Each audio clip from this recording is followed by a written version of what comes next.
The following podcast contains naughty language and ridiculous situations. Listener discretion is advised. Guillermo del Toro's Frankenstein, which hits theaters November 7th, is one of the most anticipated horror films of the year, and I know we here at Trick or Treat Radio are looking forward to discussing it before the year is out. We reviewed the trailer a little while ago with some choice things to say. Believe me, we are excited. His take on Universal monsters should always be a visual delight. Remember his take on Creature from the Black Lagoon with his Oscar-winning The Shape of Water a few years back? Well, that's what I'm talking about. But if you think his time in the world of Universal monsters is over, think again.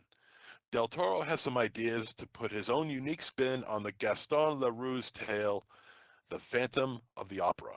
He has been giving this idea a lot of thought, though he has other projects that he wants to tackle before he goes after Phantom. But what do you think? The Phantom has been played by the likes of Lon Chaney Sr. to Herbert Lom to Robert Englund. And if funding does happen to fall through with Universal, he could always cast Anthony Zerbe in the titular role. If he was good enough to play the role of Phantom in Kiss Meets the Phantom of the Park, then he's good enough for Del Toro. And welcome to Trick or Treat Radio.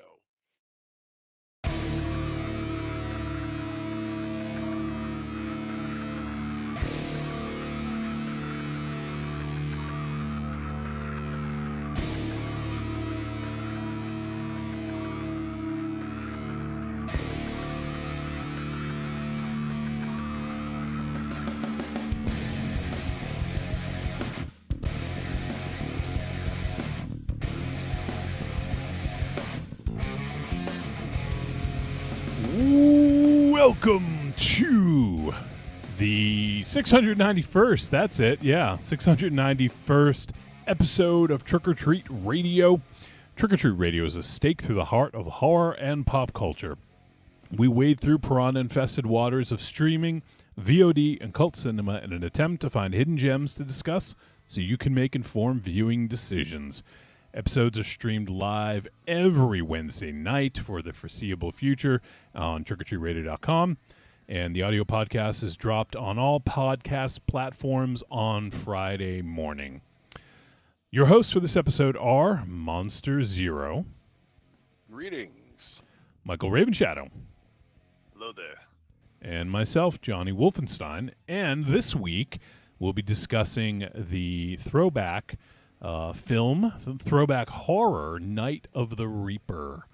This just hit Shudder a few weeks ago, maybe a month or two back. And we're going to talk about that and a whole lot more, I'm sure. So strap in and strap on, as they say, Raven Shadow, right?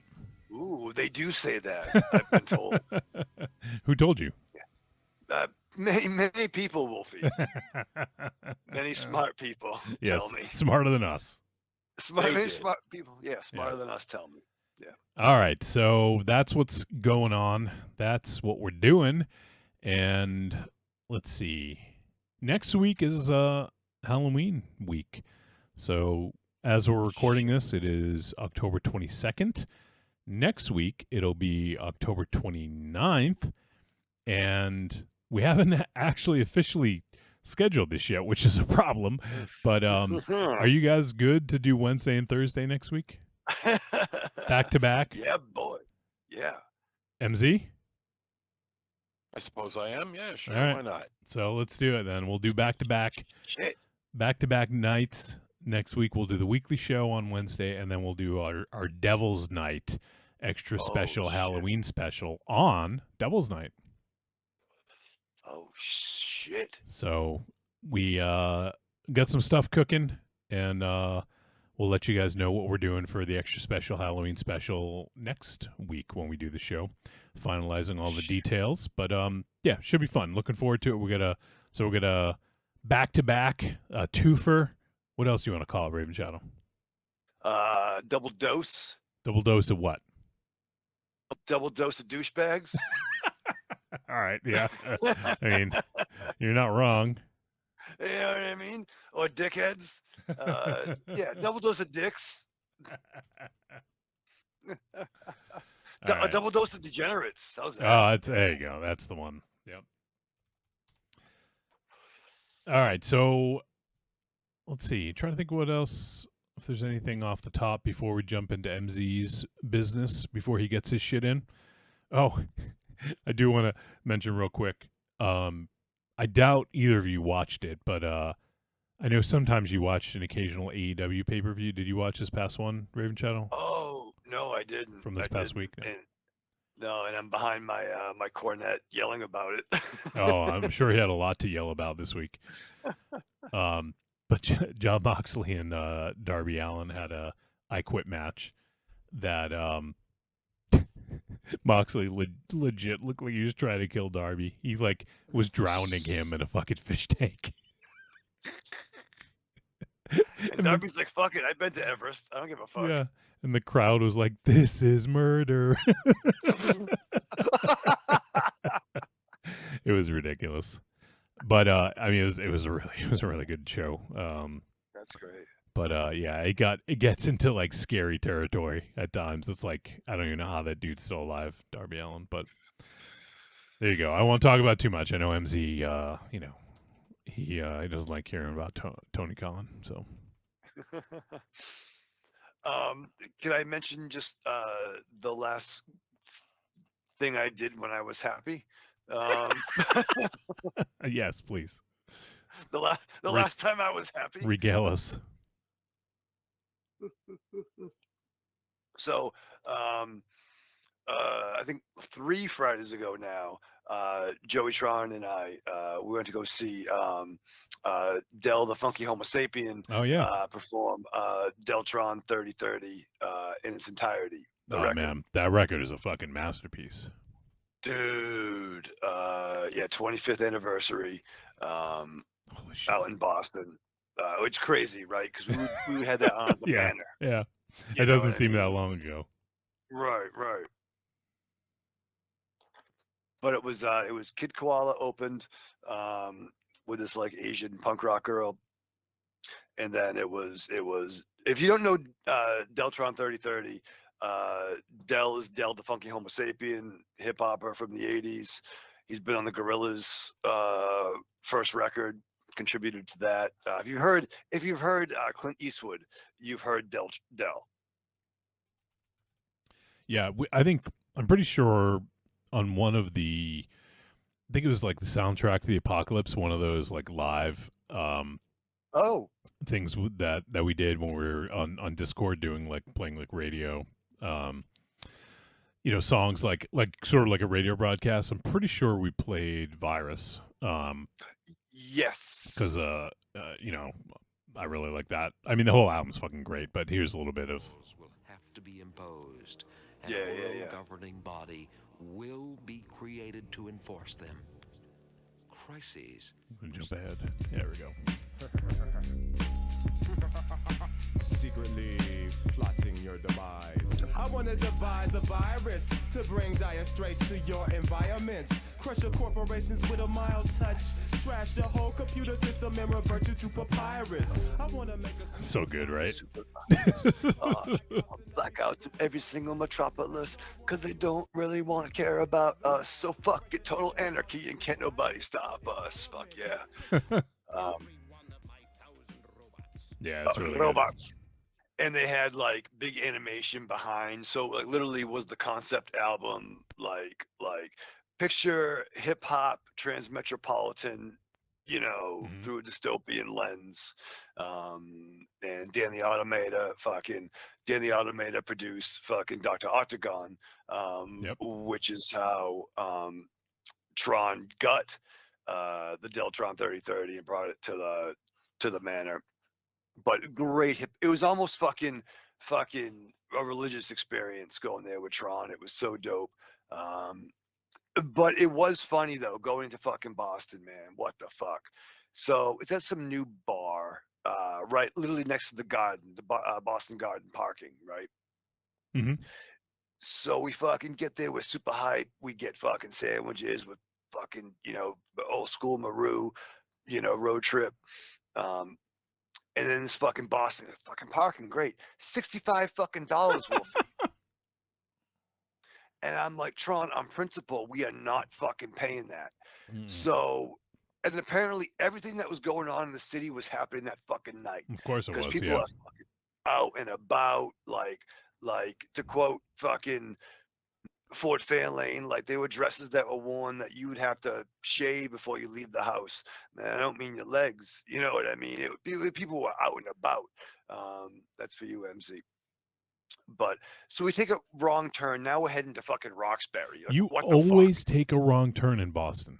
Like, I wasn't driving. well, whether you're driving or not.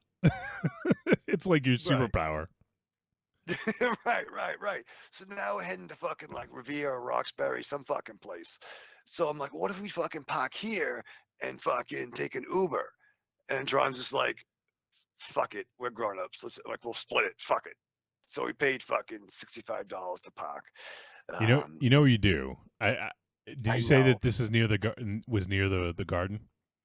Yeah, the TD Banknote Garden parking lot. All right. Yeah. Well, what you do is you go park. I don't know if it's the same, but back when I was up there, you go park on Yeah. like in Brookline on Beacon Street, I think it is. There's tons of metered parking, and then after 6 p.m., I think it's free. You park there and you take the green line in to wherever you need to go, and then you literally pay like maybe $10 each, like to take the tea. I don't even know how much the tea is. It used to be like $2, but Yeah. Even 20 would be good. Oh, you yeah. know, I mean, it takes longer, but you're also not going to be stuck in traffic getting out right away. And kind of cool down, take the train, yeah, I mean, there's that, but then there's too like fucking like what time the trains stop, what time's the show getting out, like God, the trains run every like 5 to 8 minutes. oh, Yeah. All right. Well, MZ's gonna have a All right. fucking. All He's right, gonna all he's right. gonna have an aneurysm if you keep talking about this. I can see it. all right. But I'm glad I'm you had. not saying anything. I'm just. I sitting know here you don't minding need my own business. you don't need to. You don't have to say a word. Yeah. We just know. But I'm glad you had fun. I'm glad you got to hang out with Tron, and I'm jealous that you got to see Deltron 3030. It was dope, and we did come back and we hung out. And I couldn't find my N64. I don't know where the fuck that went. That's a story for another fucking day. But we hung out with Ollie and watched. Nice. Yeah. We watched BB and 40s, the DVD box set until like 4 a.m. Oh, speaking of that, I was talking to my brother recently, and I asked if he had the Vamp Quartet tape because we made a tape at like a public access studio back in the day. I was there. Yeah, I figured. And Yeah. so he actually found the master tape, and it include Drug Schmugs Who Needs 'Em on it. You remember that, right? You Oh, guys? drugs. That's when Astro Boy went through the Tron went through the door, right? That was Drug Schmugs Who Needs Them. That was the best. Yeah, I think it was Astro Boy. Yeah, but I think we all. If I'm pretty sure MZ was in it. Do you remember MZ? It was like Drug the schmugs. yeah. I wasn't in it. Oh, okay, because I know at the time you were working a lot, so you would just come around when you were able to. Yeah. But No, I had nothing to do with that. that's a shame. I know you were in it, right, Raven Shadow? No, Oh, you I weren't? came over Oh, right okay. afterwards. I was like, why didn't you fucking call me a little earlier? Like, and there's no shame in the game. It was just like I think I might have been working and didn't get out till like Yeah. 5, and you guys were fucking around at like 3 p.m. and I came over afterwards. I think because Tron was in town. Because Tron, I remember him smoking a cigarette. I think in your basement or something. He had a hat on. Oh man. Was it? The only thing I remember from it, I remember seeing it once. I have a dim memory of it, but wasn't Psychopatrick? Wasn't he like pounding down all sorts of powders and pills? Yes. And shit? Yes. Okay. He had a That's- briefcase full of fake Yeah. drugs. Yeah. Yeah. And he's just pounding them all Yeah. down and shit. Like, yeah. That's my only memory of that. Well, the master is SVHS, and that's not a format that is like easily accessible now to get a a player, so he's gonna try and get it Digitized. digitized. Yeah, like he have to bring it somewhere and get it digitized, and yeah. When it's done, we should have like at least maybe a private screening first, and then if we want to, we can show it to Discord or something. Oh, That's Christ. awesome. That'd be great to do too. Like, Although somewhere that's right, down the you line. guys weren't in it. I thought you guys were in it. Yeah. It's been so long since I've seen it. And for those who, if I didn't make it clear, it's a film that my brother and his best friend made back in the day, and they did it for the public access, like of the town that we lived in, and just they were able to borrow cameras and whatever, so they made like a 50-minute movie, like 5-0, and it's ridiculous. So And basically, Wolfie's brother Psycho Patrick and his boy Astro Boy were kind of like the Tenacious D, the Mr. Show. yeah, You know, that picture that kind of style. Throw in some Ween, throw in Yep. you know, just really, yeah. They were just these crazy fucking young kids that were part of the clique, and they were just super awesome. creative, and super creative. yeah.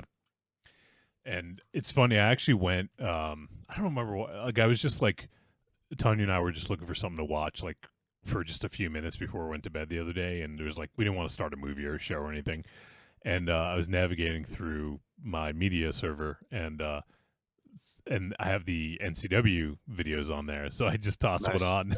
It was one of the ones at the second location, and it was one of Okay. the beginnings where it was all like we did one of those like ECW style like promo intros where everyone just does a promo, Yeah. Oh shit. and I'm trying to remember, you and Double D cut one. I think you were talking about Tron. You know, it was after you guys split. Yeah. Oh yeah. Yeah, but it was funny. Like, I would actually love to fucking play some of that shit sometime to like our Patreon supporters. Yeah, I mean, I have the DVD stuff. Granted, it's a little biased. To Well, a certain yeah, fraction. no, I'm not. We're not watching yours. No. No, but everyone gets a moment. Yeah, everyone gets a moment on the show where everyone gets a moment. Yeah. You guys lose really good. Oh, anyways, that's just a little reminiscing as I was thinking about that. But all right, MZ, why don't you go ahead and let's regale the folks with a little bit of This day in horror history. Yeah, why don't we do that? yeah, let's do it. Okay. Yeah. Yeah. Get your shit in, brother. October 22nd. All right, so yes, today is October 22nd. This day in horror history.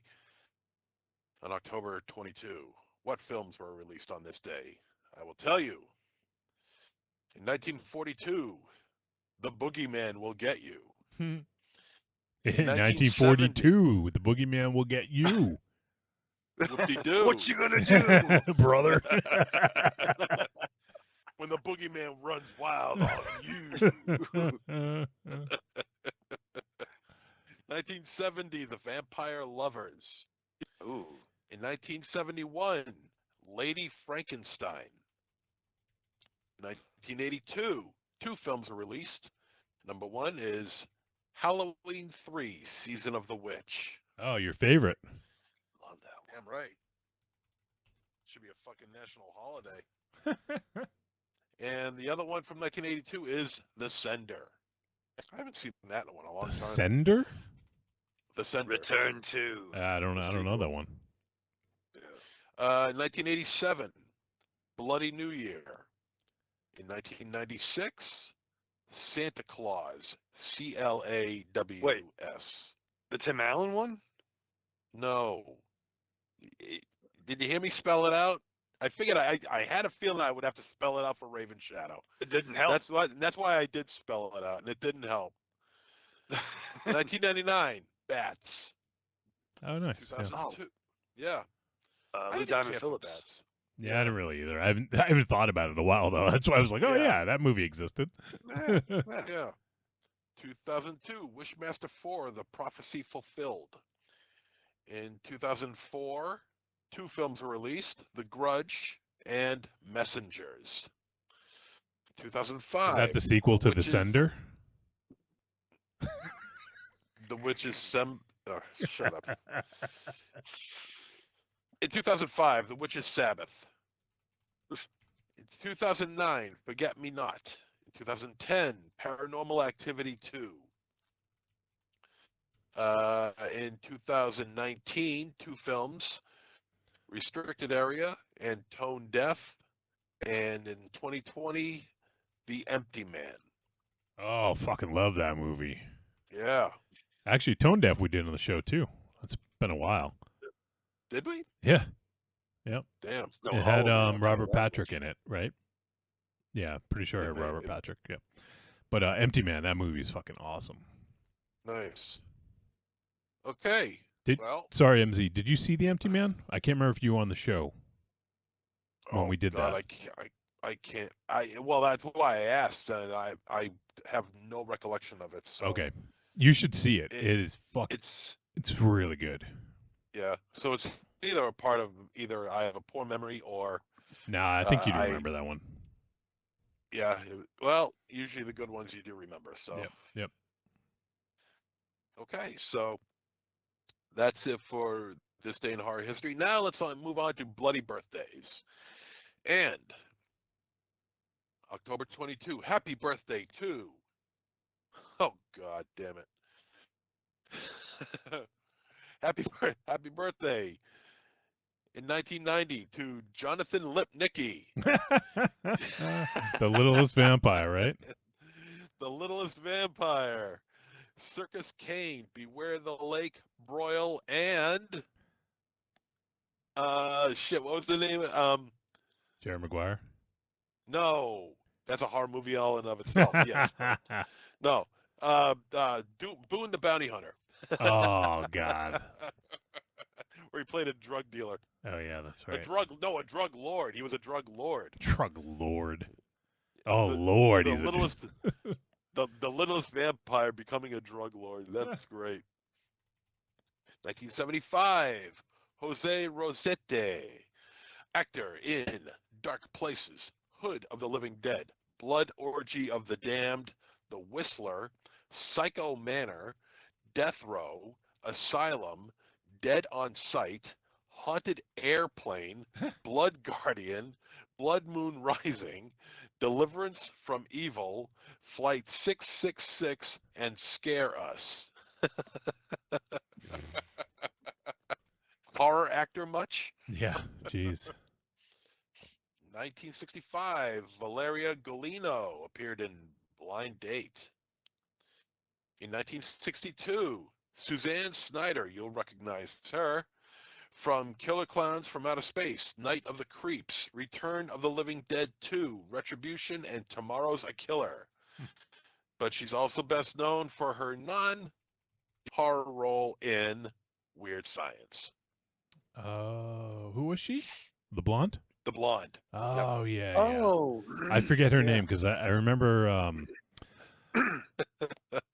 Of course, I was going to say I remember the brunette's name and it completely fell out of my head. What's her name? Judy real Aronson. name? Judy Aronson, right? Judy Aronson. That's it. Okay. Yeah. Okay. I did remember. Okay. Let's see. All right. 1956. 1956. Valentine Monnier appeared in Grizzly 2: The Revenge and Devilfish. 1953. Mausam Aziz, actor in Telephonic and Champa House. 1952.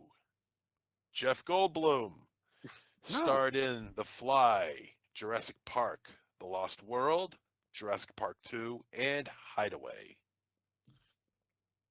1947, William Girdler. That's a name. It's a name. Nah, he's Girdler. Joel This guy's Girdler. great. This guy's great. Director for Grizzly, The Manitou, Day of the Animals, Abby, 300 Meat Hook, and Asylum of Satan. This is the guy that's responsible for having Leslie Nielsen, without a shirt on, fight a grizzly bear. Great scene if you've never seen it. It's a great movie too, by the way. And Air Bud 3, which is weird. Leslie Nielsen was in Air Bud 3. Oh, he should have been. Jesus. Ugh, He had sides for Night- that. 1944, David Allen, visual effects for Laser Blast, God help him. The Howling, Twilight Zone the movie, Dolls, Puppet Master, plus 2, 3, 4, and 5, Bride of Reanimator, Demonic Toys, and Shrunken Heads, and a whole lot more out of that camp. Shrunken Heads. Yeah. never heard of Ri- Shrunken No, Heads? I was going to say the Richard Elfman movie. Yeah. Yeah, I love that movie. I just haven't thought about it in a long time. That's why it was Well, surprising. A lot of people haven't, which is a shame. 1943, Jan de Bont directed the 1999 remake of The Haunting. 1943, Catherine Deneuve starred in The Hunger and Repulsion. You guys, Repulsion is great. You guys got to see that. 1943, I've Catherine seen Dating Profile. Well, there you go. Catherine E. Coulson, actress, in Trick or Treats. Oh. Oh, look at that, huh? 1939, Tony Roberts, who starred in Popcorn and Amityville 3D. Nice. Amityville, another goddamn Amityville film. Every goddamn week. I'm never going to let you forget this, MZ. well, I don't think I need you to have me forget it. I'm going to be reminding myself every week. Every goddamn week.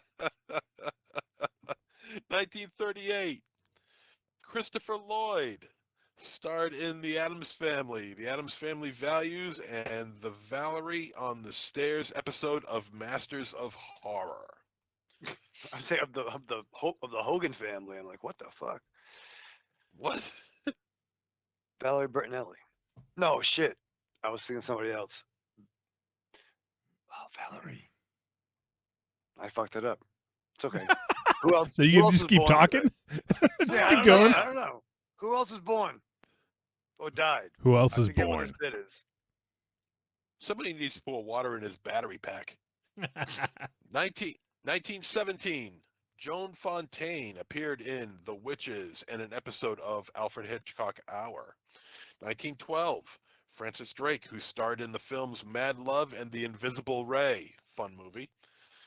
And finally, in 1908, John Sutton, who appeared in the films The Invisible Man's Revenge, The Bat, and Return of the Fly, all 3 decent flicks. So, happy birthday to one and all. Finally, MZ has finished. His segment. Yeah, his segment. There you go. Wow, there's been a lot of birthdays lately. There have been. The list is getting longer and longer. I know. And I guess so long as there's more Amityville films, there will always be birthdays. Yep. Let me check the chat. We have Marion says, "Evening, everyone." What's up, Marion? Hello. Hey, Mary. And Joshua Libre's popping in. He says, "Hey, Marion and Corny," and he says, "The Empty Man is legit scary." And Evil Corny says, "Totally agree." I got to check it out. And Joshua Libre, he says, "Jonathan Lipnicki plays a drug lord, the littlest Yeah. narco." That's good. That's pretty good. Boone the Bounty Hunter. Oh, my God. That Oh, fucking movie. Oh, my Movie's fucking fucking God. awesome. Have you That watched it goddamn- again, Raven Shadow? I don't have to, Wolfie. No, if you like a movie, you watch it again, typically, right? Yeah, typically, but there's lots of movies. You know what I mean? I Yeah, have you watched watch none of them. it. Yeah. There's when lots you of do, movies you that wa- exist. And when you do, you watch them in 15-minute increments.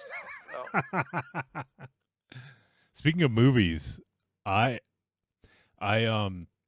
so for the Star Wars show, I think I might have mentioned this to you guys. We're doing like sci-fi Spooktober, so we'll do like sci-fi horror for the month of October. And so last night we talked about the film Life Force from 1985 from that's director why. Toby Yeah, Hooper. Okay.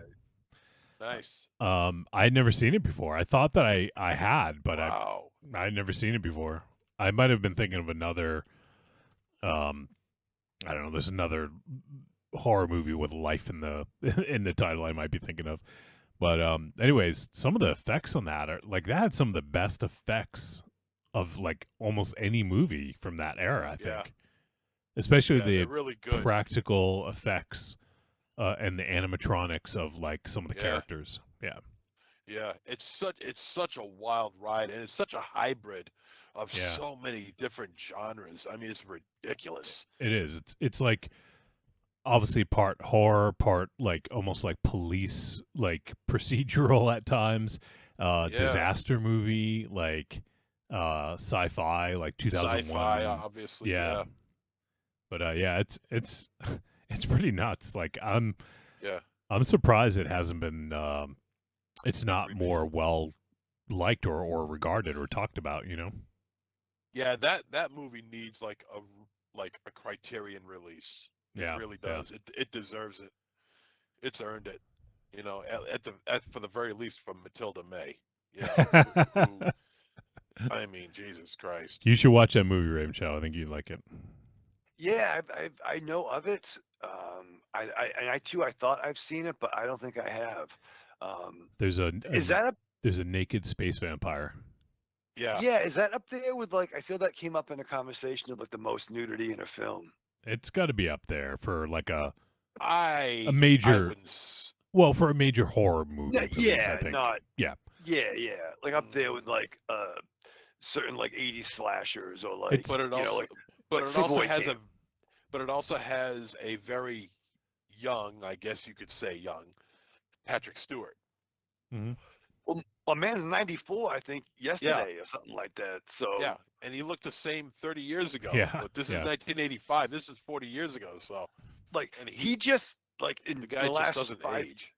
in the last 5 years he started to age. Has he? But like my man's 94. Yeah. You know what I'm saying? He still looks like he's Like- like 60 something probably. Yeah. Yeah. He's still playing Professor X. Get in the chair, asshole. So yeah, that was some of the effects are really good. Let's see. Is Sir Patrick Stewart in it? Yeah. Yeah, he is. He's not like I wouldn't call it a cameo, but he's also not one of the stars. He's in it for like Yeah. you know, Yeah, a good because portion. Kind of yeah, like 'cause Dune. he wasn't a star at the time. You know, he was still just an actor. Yeah. You know, at that point, it wasn't until a Big couple picture. years later when Star Trek came a calling, and then his whole life changed. So Well, it was more than a couple years later. it came out in 87, 88, didn't it? Next Generation. All right, yeah, okay. So 87. I don't know. But Life Dune Force was was 84. 85, I think. 85. Yeah. Yeah. Okay, so that would have been like after Dune then. Yeah. Dune was 82 or Oh. 3, right? Dune Well, was 81, I think. I think 84, dude. 84, dog. No, I think it was early. No, you could be right. No, I think Raven Shadow's right. It might be 84. some Okay. reason- Yeah, it was 84. Yep. Yeah. Dude, I'm so fucking smart, dude. You play the Oh, fucking God. lottery. Maybe you win. Win is win and play is play, baby. The other thing I was going to bring up before we head into break, and I think you guys saw it, but our pal Anthony had mentioned something. He asked if we knew anything about the Scream Factory, Shout Factory business. Have you seen anything about that, MZ? I've seen some rumblings here and there as to whether or not Scream and Shout are going out of business. To be honest with you, I really haven't found much interest in finding out. I don't know why. if it's true, uh, what the hell, it's a good run. Personally, I hope it's not, because I like Shout Factory and Scream Factory. They put a lot of effort into their discs, and just they rely on more of the mainstream type of titles, whereas somebody like Arrow or Synapse might go after the lesser known titles. But I Yeah. really haven't taken any look into whether or not it's true. Well, Personally, I hope it's not. I just looked something up and it says, and take it with a grain of salt. This is a post on Reddit. And someone says, it's on the Boutique Blu-ray subreddit. And someone says Shout Factory isn't going to only streaming, but their site is going away. I guess they're going to sell on like third-party sites instead of their own site. That's what it sounds like. So I think that's probably why they're clearing out a lot of their stock. But we've also seen some rumors that they were bought and some of the employees are getting furloughed or laid off or whatever. And yeah, so who knows? But if you're looking for physical media, Shout Factory is having some pretty deep discounts. Ooh, I gotta go and check it out. I'll check it out right now. There goes MC's paycheck. There you go. I actually, you guys know me. I don't buy them very much physical media these days, but I did buy two things. What'd you get? Well, one, I don't want to say too loud because it's for someone in the other room. Fair. But it's a really, really good limited edition package that includes like a lot of really cool stuff for one of her favorite movies. Sure. And then I also got there's a They Live steelbook with it comes with like enamel pins. Oh, really? And a poster. So I ended up getting that. It was like $20 off. The other one I got was originally I think $279, and I got it for $50. Oh, damn. Yeah. So Jesus. I jumped on that. It was limited to like 1,000, and there was like less than 40 left, and I was like, oh fuck, I'll just get it. So, but yeah, if anyone out there is interested, lots of stuff is pretty deeply discounted. I'm looking at this stuff right now, going out of print. Yeah, that's what I looked. I'm looking at Revenge of the Cheerleaders. Yep. I'm looking at the Hot Box. Of course you are. Of course I am. Look Basement at Jack. collector's edition of Nightbreed. Yep. Nightbreed. Gunwoman is on there. I think it was like $9 or something. Obviously, I think we all own it, but yeah, if anyone hasn't seen Gunwoman yet, it's like less than $10 right now on their site on Shout Factory. UHF 35th Anniversary Edition. Nice. Oh, I actually don't know if I even saw that one. But I'm probably better off because I would have got it. Yeah, right. Well, Yeah, it's right, not. Oh my God. Well, it's not on sale. There's only one left in stock. It's going for $76. Oh, okay. That's probably why I didn't see it. Yep. All right. Here's what you get. Okay, you ready for this? Yep. Order from shoutfactory.com and get the new 4K UHD release of UHF, an exclusive 18 by 24 rolled poster of the original theatrical artwork. A second exclusive 18 by 24 rolled poster featuring a new design, 2 slipcovers, a retro prism sticker, a Smell-O-Vision sticker set, a collectible fridge magnet, and a remote control stress relief collectible. But is it a vibrator? I don't think it's a vibrator, but okay, I see what they have now. Let's see.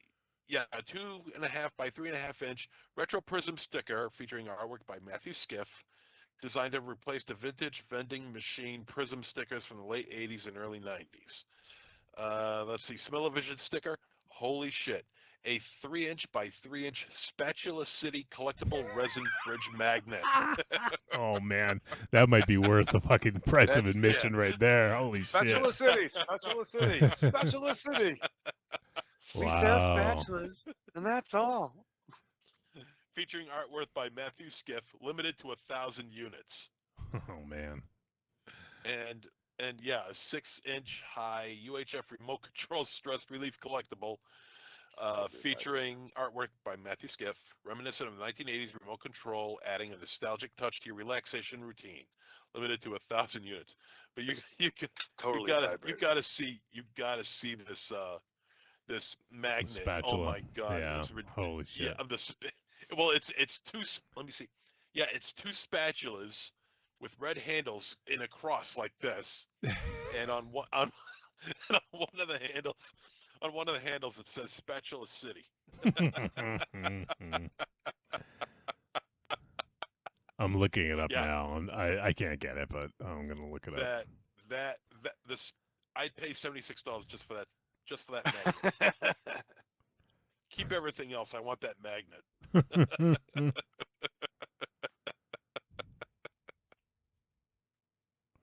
Let's see. Wow. Okay, I'm looking at it right now. Oh my god. Yeah.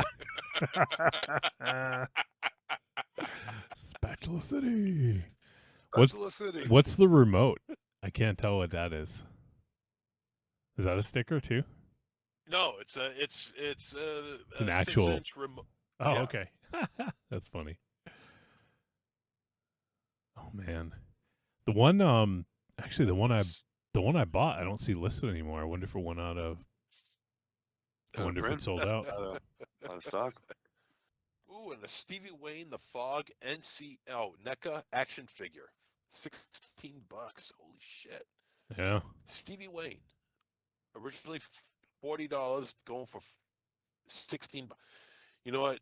Fuck you guys. I'm gonna start doing this shit. he's gonna add to his cart. Yeah. Yeah, down with it.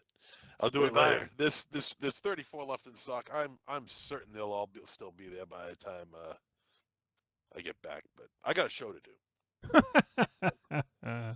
Spatula City.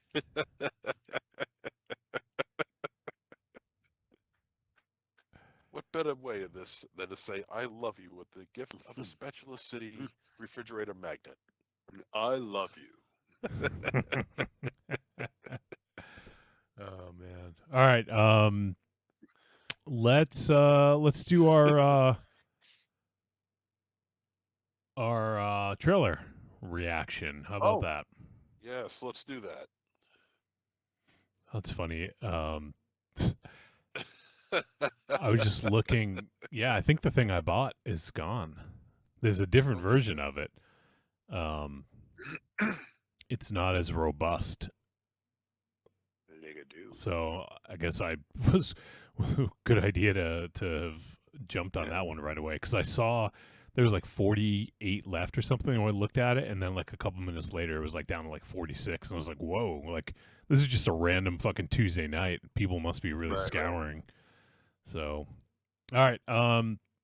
So we got a trailer recommendation on Discord, and just so everyone out there knows, if you guys have a recommendation that you want to make for us to do on the show, you can go ahead and join the Discord if you're not already on there, and then we have a discussion forum and trailers, and you can go ahead and just post a trailer there, and if you want us to do it on the show, just mention that in the post. But we had our boy Corlitos. I kind of was coming a little too hot on that. I had to back up and do the Corlitos. But he posted the new Sam Raimi movie. He says, don't know if you guys came across this yet, but here is a trailer suggestion. And it is for a film called Send Help. Have you guys seen the trailer or heard anything about this yet? No. Heard of it? I have not seen the trailer. Okay. So we're going to check out the trailer for Sam Raimi's upcoming film, Send Help. I also have not seen this yet, so it'll be a first time for all of us. So I don't even remember the last film Sam did. Do you guys Remember? That he actually did probably was Doctor It's Strange. Doctor Strange. Yeah, yeah. He Because actually he did the second one, right? the second one, in the Mouth of Universal Madness or some shit, the Destiny of Destruction or something, or the fucking Destiny of Dingbats, Dial D to Dingbats, Jesus. the Sorcerer's Stone. I don't know. fucking Wow. the magic one. Let's see. Yeah, last film he directed was Doctor Strange in the Multiverse of Madness. That's the one. And before that, Army of holy shit. Darkness. Oh, it was no, it was 93. Oz the Great and Powerful from 2013. Oh wow. So he went 9 years without making a movie? I mean, he's producing a lot, and he did some TV stuff. Right. Like, obviously, Right, Ash versus Evil Dead. He produced It Follows, I think, right? Well, I mean, that was like a long time ago, but Like I don't actually know if he 2014. produced that, but he might have. But he also did 50 States of Fright, the TV series. So, I mean, he's been keeping busy. But now he's got 3 films in various states of completion, with Send Help coming next. And then I guess he's attached to a film called World War III. Oh, good. It's a documentary. Yeah, probably. And also another one that's in pre-production called The King Killer Chronicle. I'm all for that. It's a feature film based on Patrick Rothfuss's book about a young man who grows up to be a notorious magician. I don't know. Oh, pretty But good dude. anyways, good to see Sam back in the director's chair. And let's take a look at Send Help. Get a little audio here. All right, let's On you guys see Ocean that? Stamp Productions. Yep. All right, it's not Deltron. Here we go. Yeah, here's the trailer. Oh, I muted it so that it didn't play. There we go. You are smart. I know that you are great with numbers, but I just don't think you got it. As an executive, I see no value in you. Does that make sense? I'm sorry, what? You know we have the Bangkok merger coming up. Prove me wrong.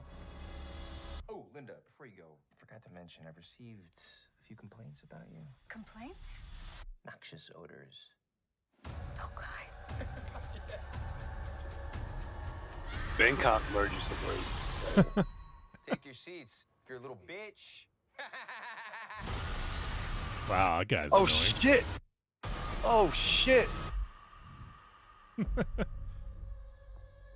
So she's going to meet Tom Hanks on this island, apparently, Yep. and his Yeah. So and his volleyball.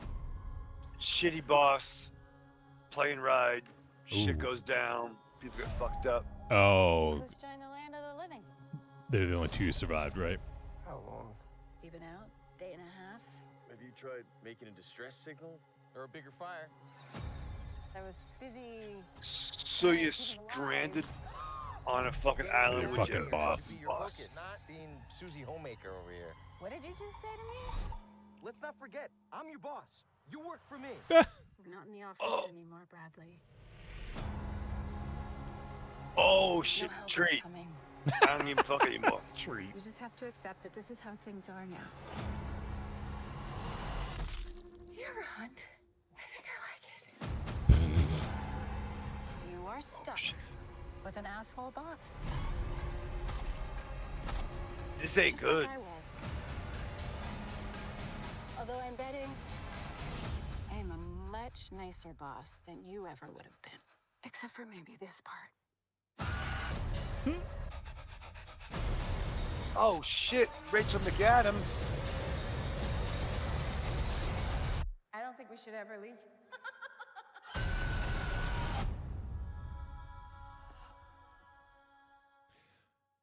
So looks interesting. It doesn't look like horror necessarily, like, but Sam hasn't always done horror, as we know.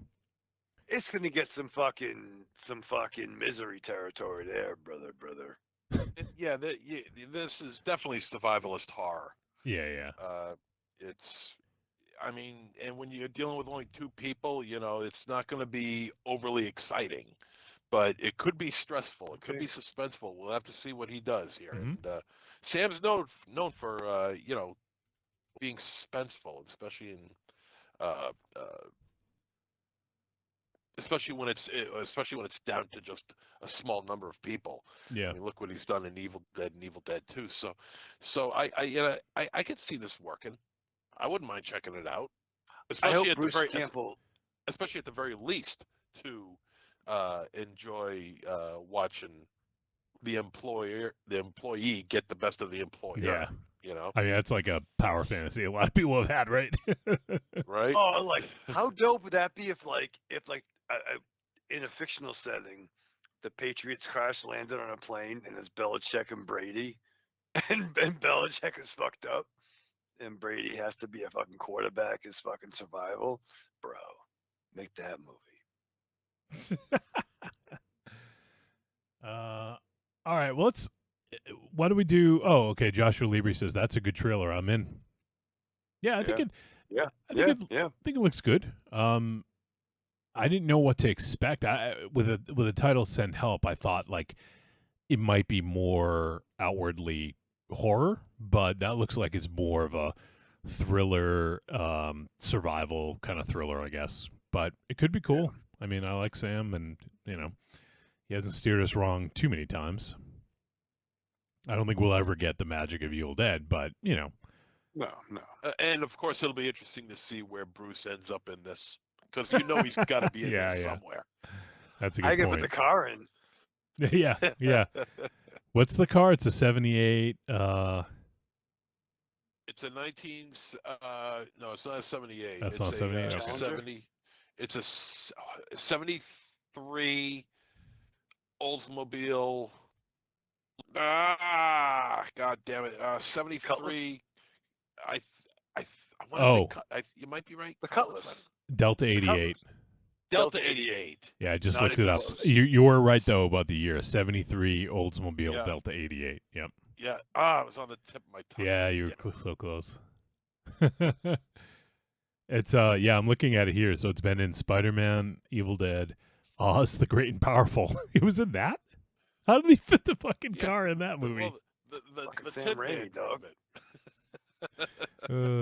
It was in Dark Man, The Gift, Drag Me to Hell, and he actually fit it into Multiverse of Madness, apparently. Yeah, and I think in I the haven't seen Frozen it. universe. Yeah, And yeah. it was in the old Evil Dead remake. So Oh, okay. Yeah.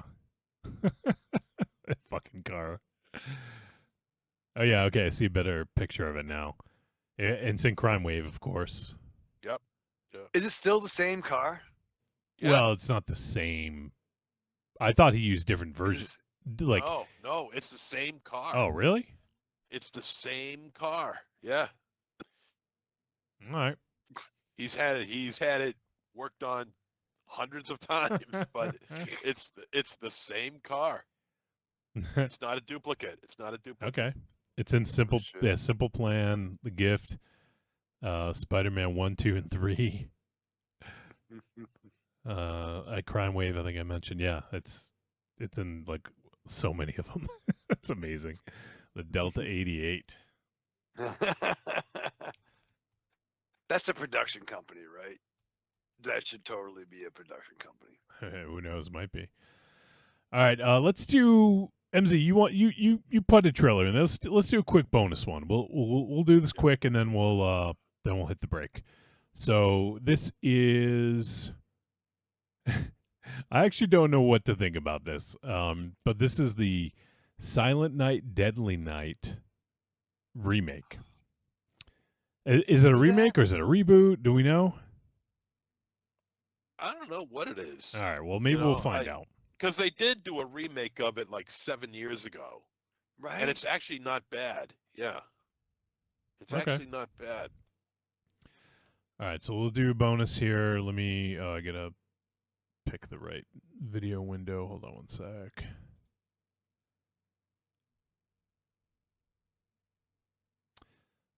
All right. Hollywood's never met an IP they didn't fucking like. Why does this look all weird? Why is it doing that?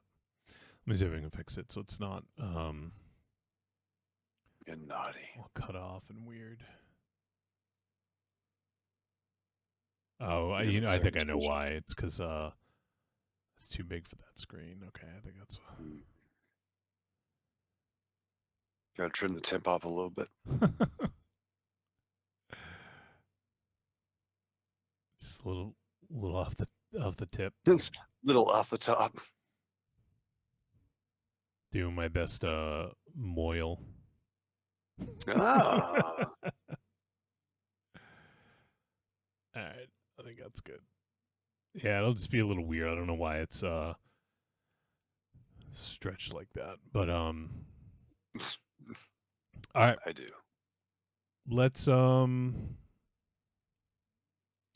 Let's check this one out. Oh wait, no, 1 sec. Sorry. I bet it's a Santa that kills people.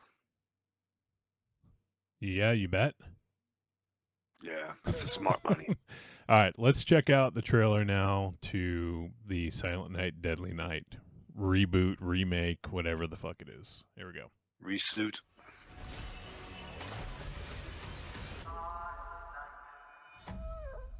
Kind of been drifting my whole life. Hey, new guy. Are you okay? At Christmas time, I can see evil. I slipped from Billy into something else. So you're crazy. I'm gonna figure out what's going on in there. Yeah, no idea. Oh boy. What? Naughty. Garbage day. It's got to be a fucking garbage day thing, right? This always Fucking better watch. be. Naughty boys get punished.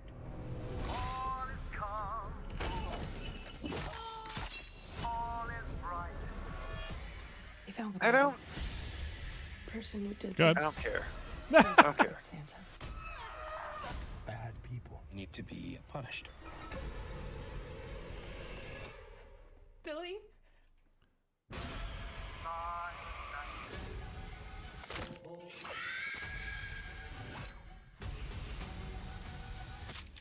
We've seen it. What did you do? Oh, Forget who you are and what you do. okay.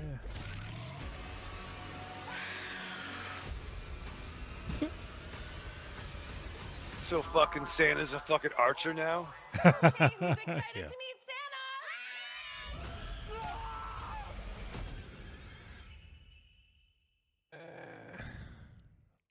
Okay.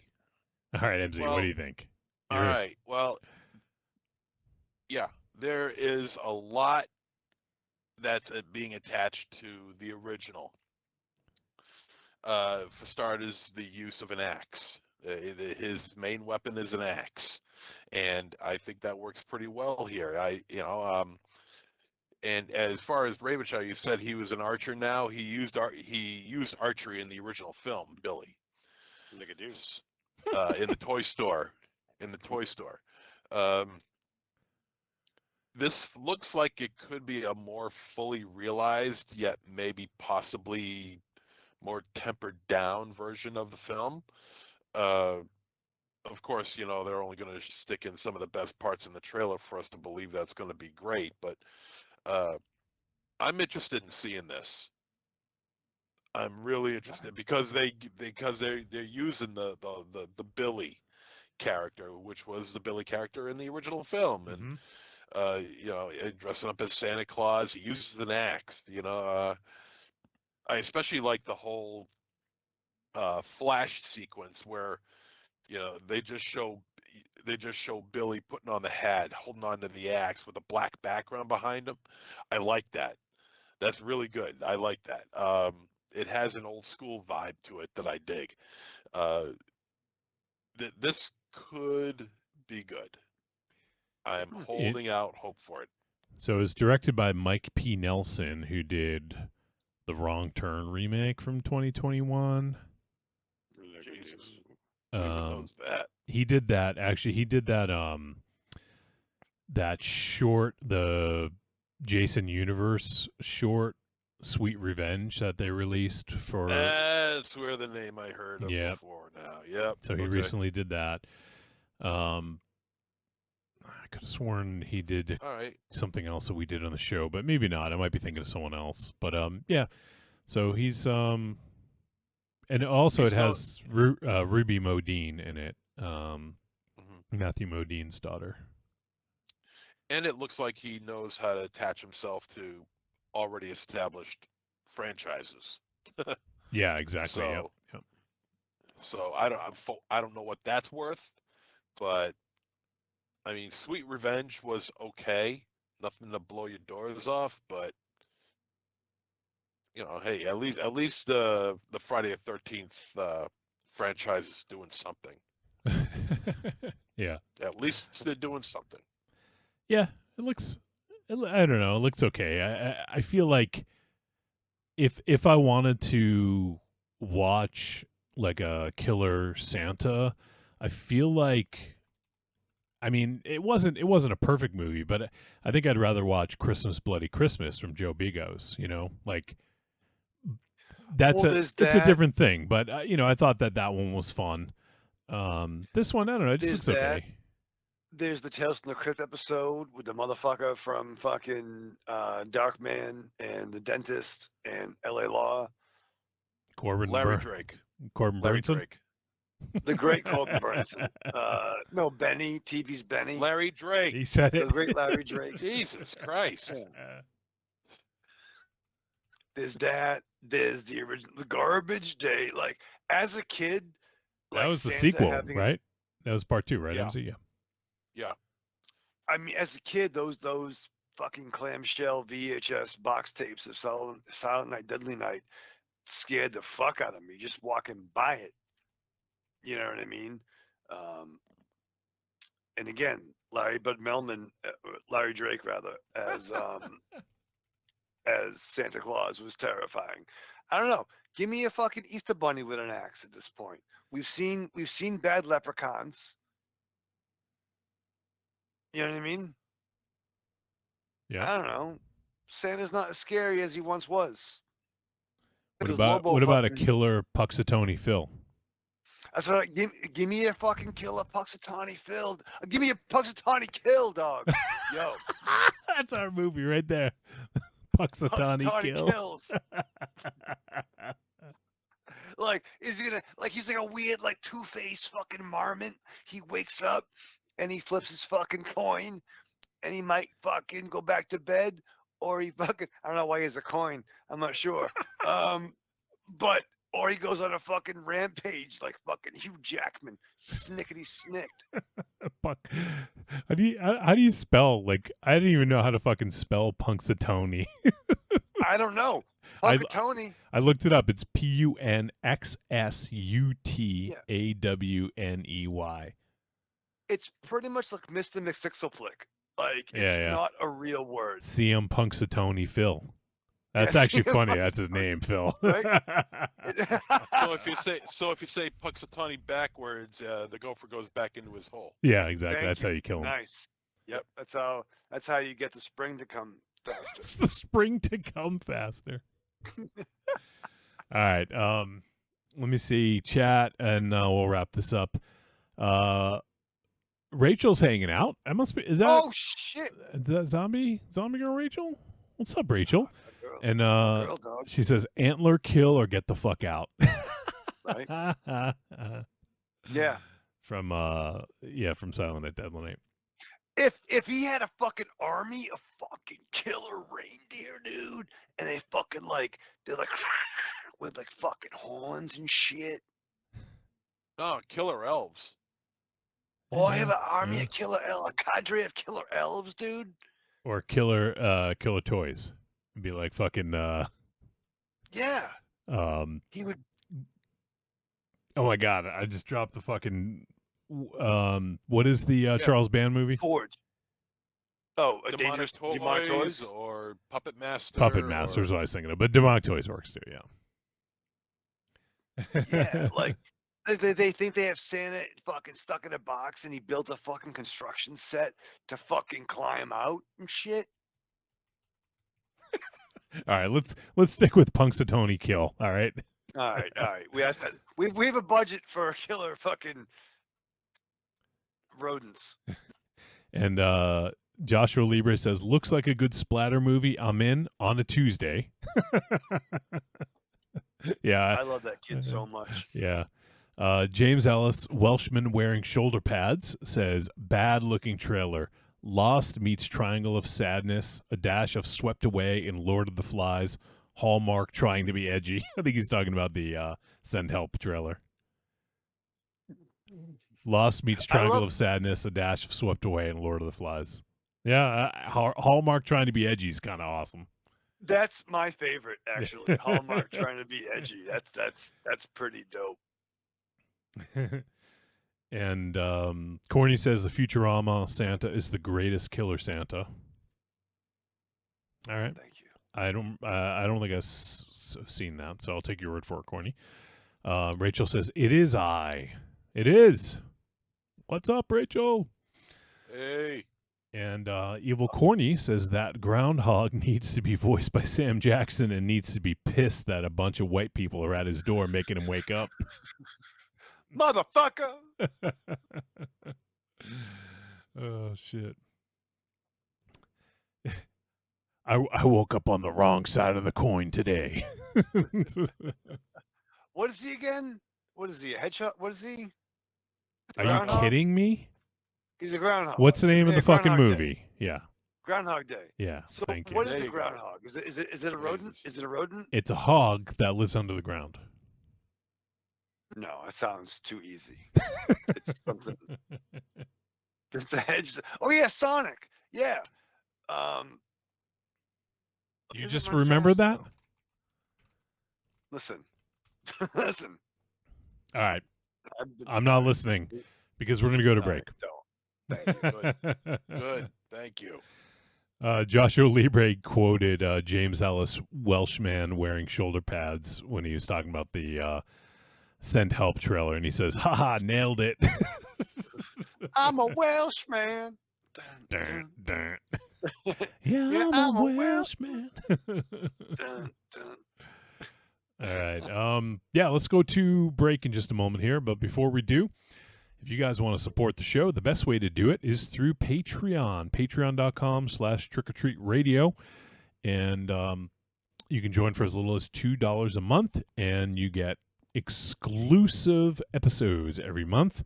If you do that, if you get into the higher tier, you can get the video version. And then if you get into the highest tier, you can get your own Patreon takeover. You can pick 1 or 2 films, and you get to come on the show and discuss it with us if you so like.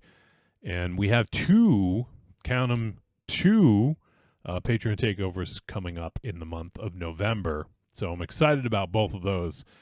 I know the movie picks by one of the guests, but I don't know from the other yet. And that guest has always picked some really interesting ones, so I'm really excited to see what we get to do.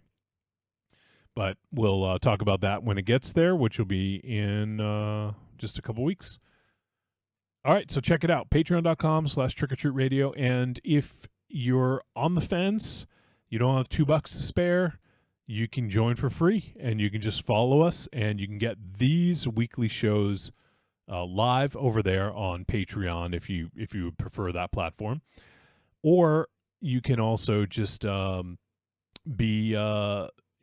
us there, and you may get some special offers to become a supporter, discounts, things like that. So it's good to follow us on Patreon, whether you can support or not. So give it a look, patreon.com/trickortreatradio. All right. And the other ways you can support, go to trickortreatradio.com. On the main page there, scroll down, look for the Amazon logo, click it. It's going to bring you to Amazon. It's going to input our affiliate link. Everything you purchase in that session gets attributed to us and doesn't cost you any extra.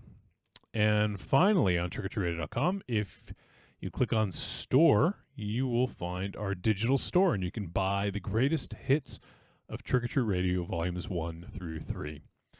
So if you, if you haven't been listening for all 13 years, 13 plus years of us doing the show, it's a nice little sampler of the early years. So give that a look. Let me see the chat here.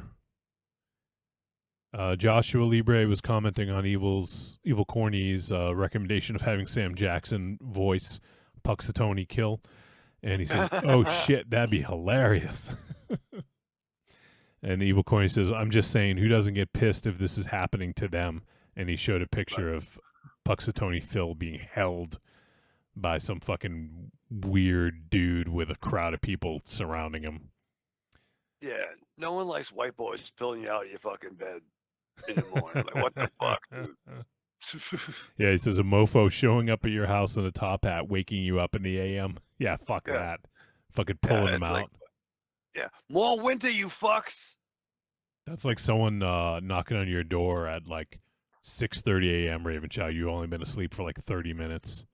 Oh, dude. They pull you out of bed and hold you up in front of a crowd. Oh, I fucking hate that. That was a weird Easter.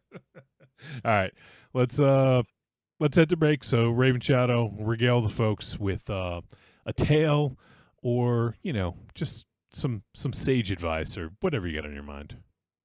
Well, I mean, I again, just to kind of close the loop, what we talked about last week.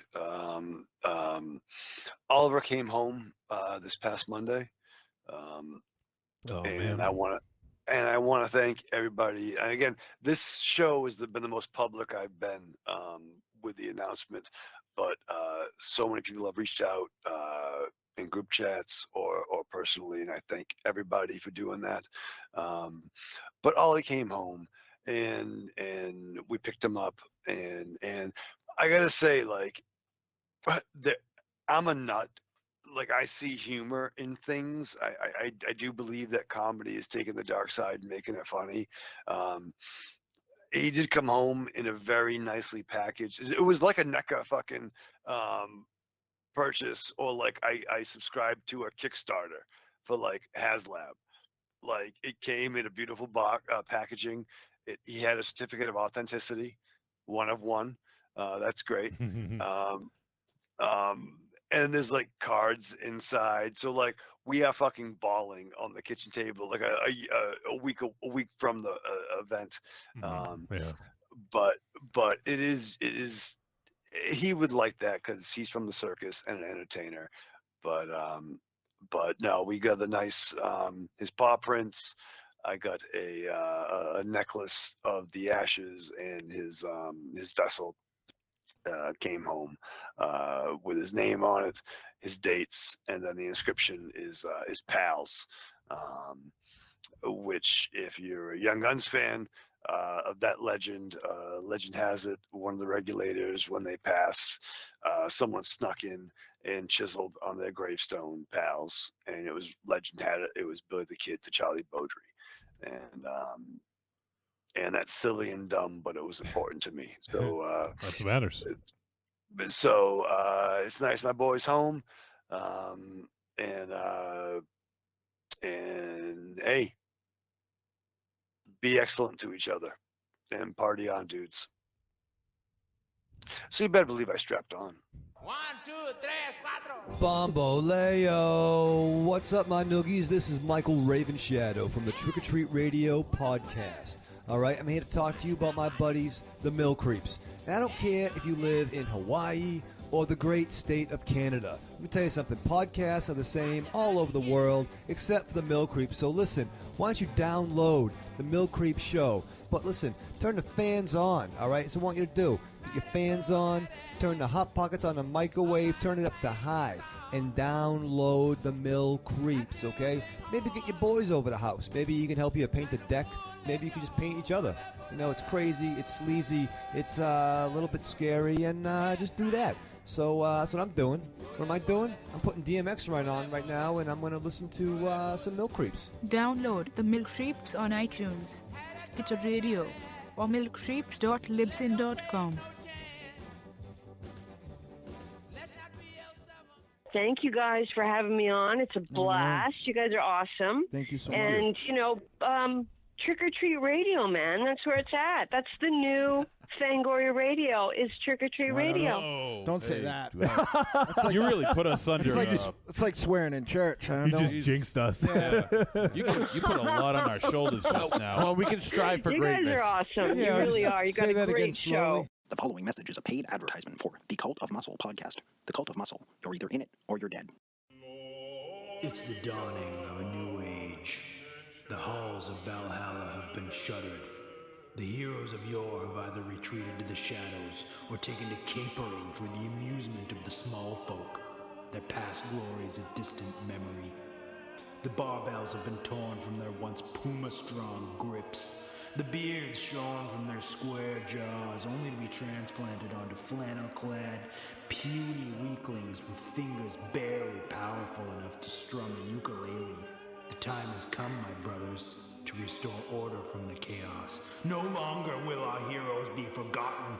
No longer will their great deeds be viewed through a foggy lens of irony. Hear now our rallying cry as we scream it from the mountaintops, as we bellow it from iTunes and Libsyn and Facebook. It's time to join the cult, my brothers. So don your cloaks and enter the Cult of Muscle.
It is time for our feature presentation, and this week we'll be talking about the film Night of the Reaper from 2025. It is not rated. It is 93 minutes. It is a horror slasher horror, and it is directed by Brandon Christensen and written by Brandon and Ryan Christensen. And the film stars Jessica Clement, Ryan Robbins, Summer Howell, Keegan Connor Tracy, Maddie Finocchio. It's like Pinocchio, but with an F, Raven Shadow. Mm-hmm. Finocchio. Ben Cockle from the Cockles of His Hearts, and David Feehan. The synopsis for this film: college student Dina visits home and is roped into babysitting. The local sheriff is mailed a piece of evidence and is led on a scavenger hunt to reveal the killer of another babysitter. Ligadoo. So, let's talk about this film. This is a Shudder original, so it's streaming on Shudder. If you would be interested in checking it out, you can check it out there. And the director, Brandon Christensen, previously...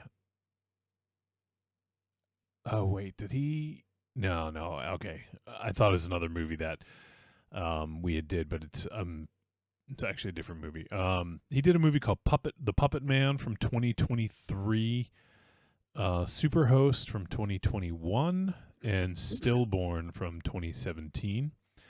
And it's interesting because we've sort of, all of those films sort of were in the running at some point or another for being on the show. For whatever reason, we never ended up doing them.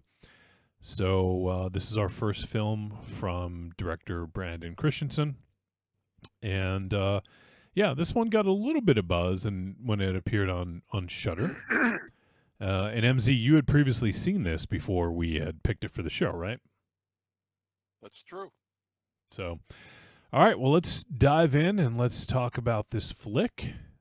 So, MZ, if you would be so kind, kick us off with your first impression of Night of the Reaper.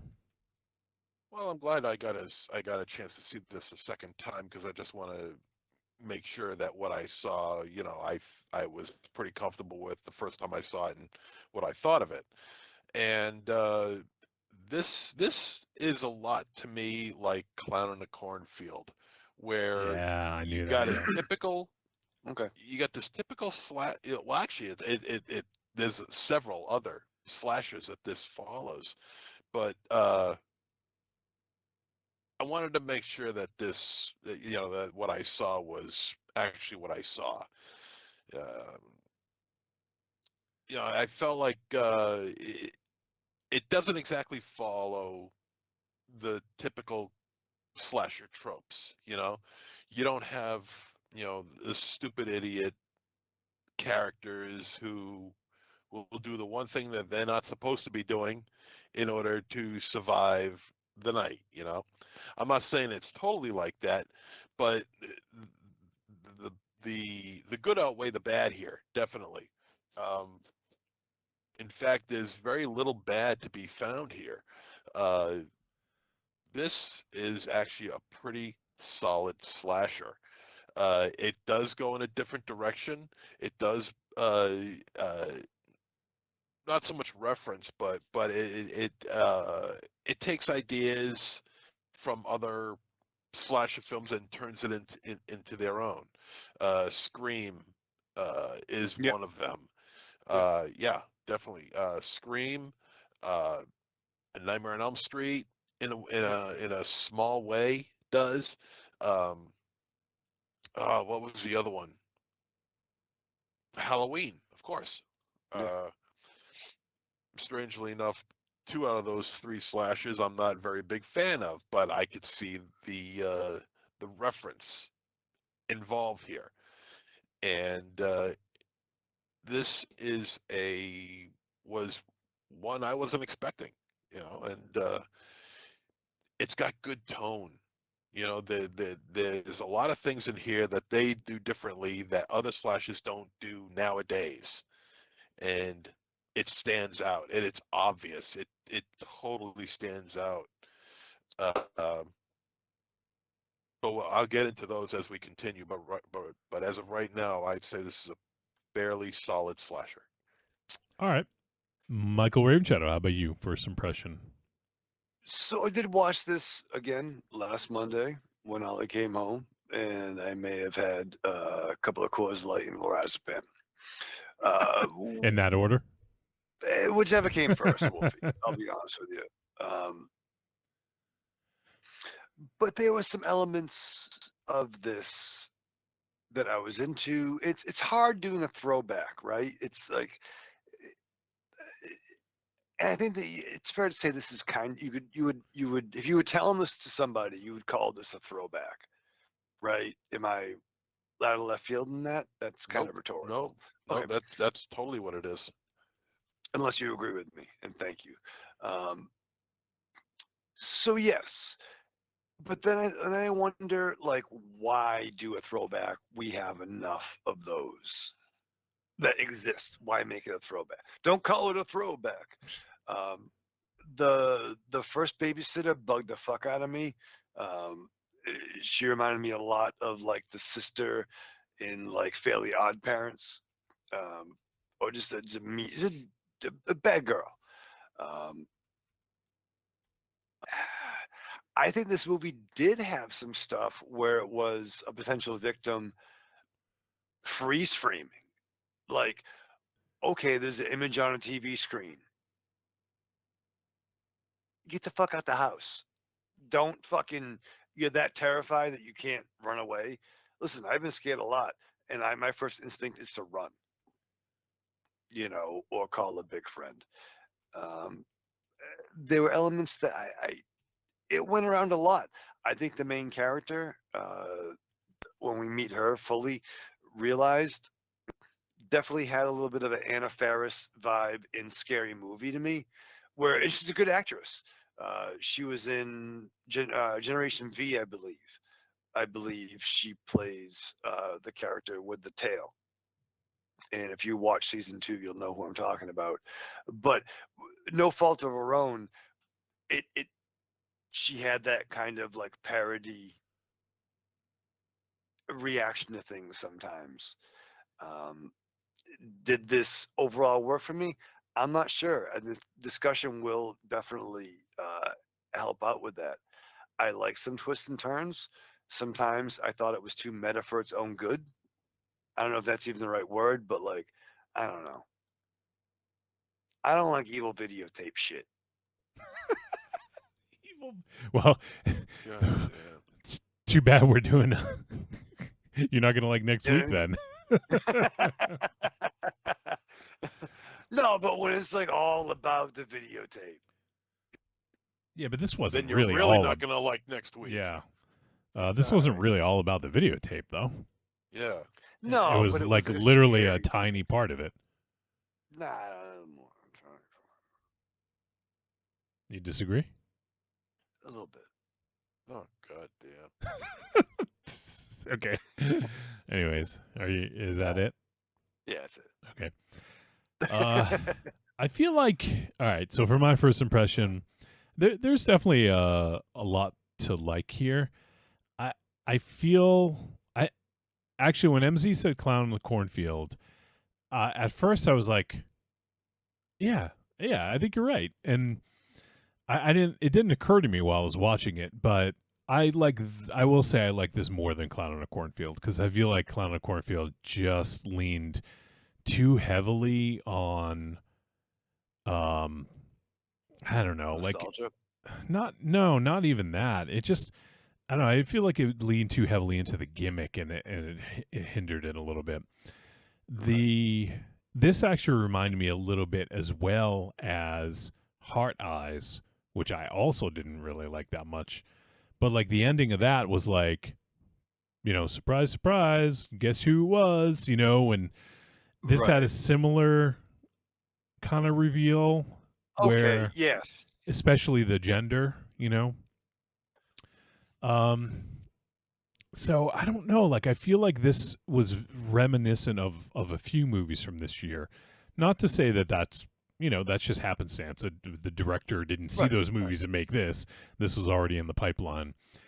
But so I do think it had some good stuff, and I liked a lot of the sort of like stalk and chase parts of this. I thought those were well done.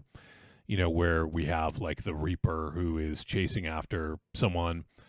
I feel like it's a better version of what last week's movie Traumatica tried to do. Yeah, okay.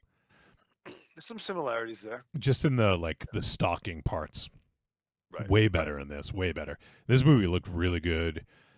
But there's some things that I did not like how the ending came together. It was like whiplash, because it's like, what is happening? You know, like, and MZ, when you said when you watch this second time, I feel like this would definitely benefit from a second watch, because you can see things coming, right? Like, you know what's coming, and you can kind of maybe make a little bit more sense of it, because for one watch, there are some things that happen earlier in the film that with some knowledge might make it a little bit better.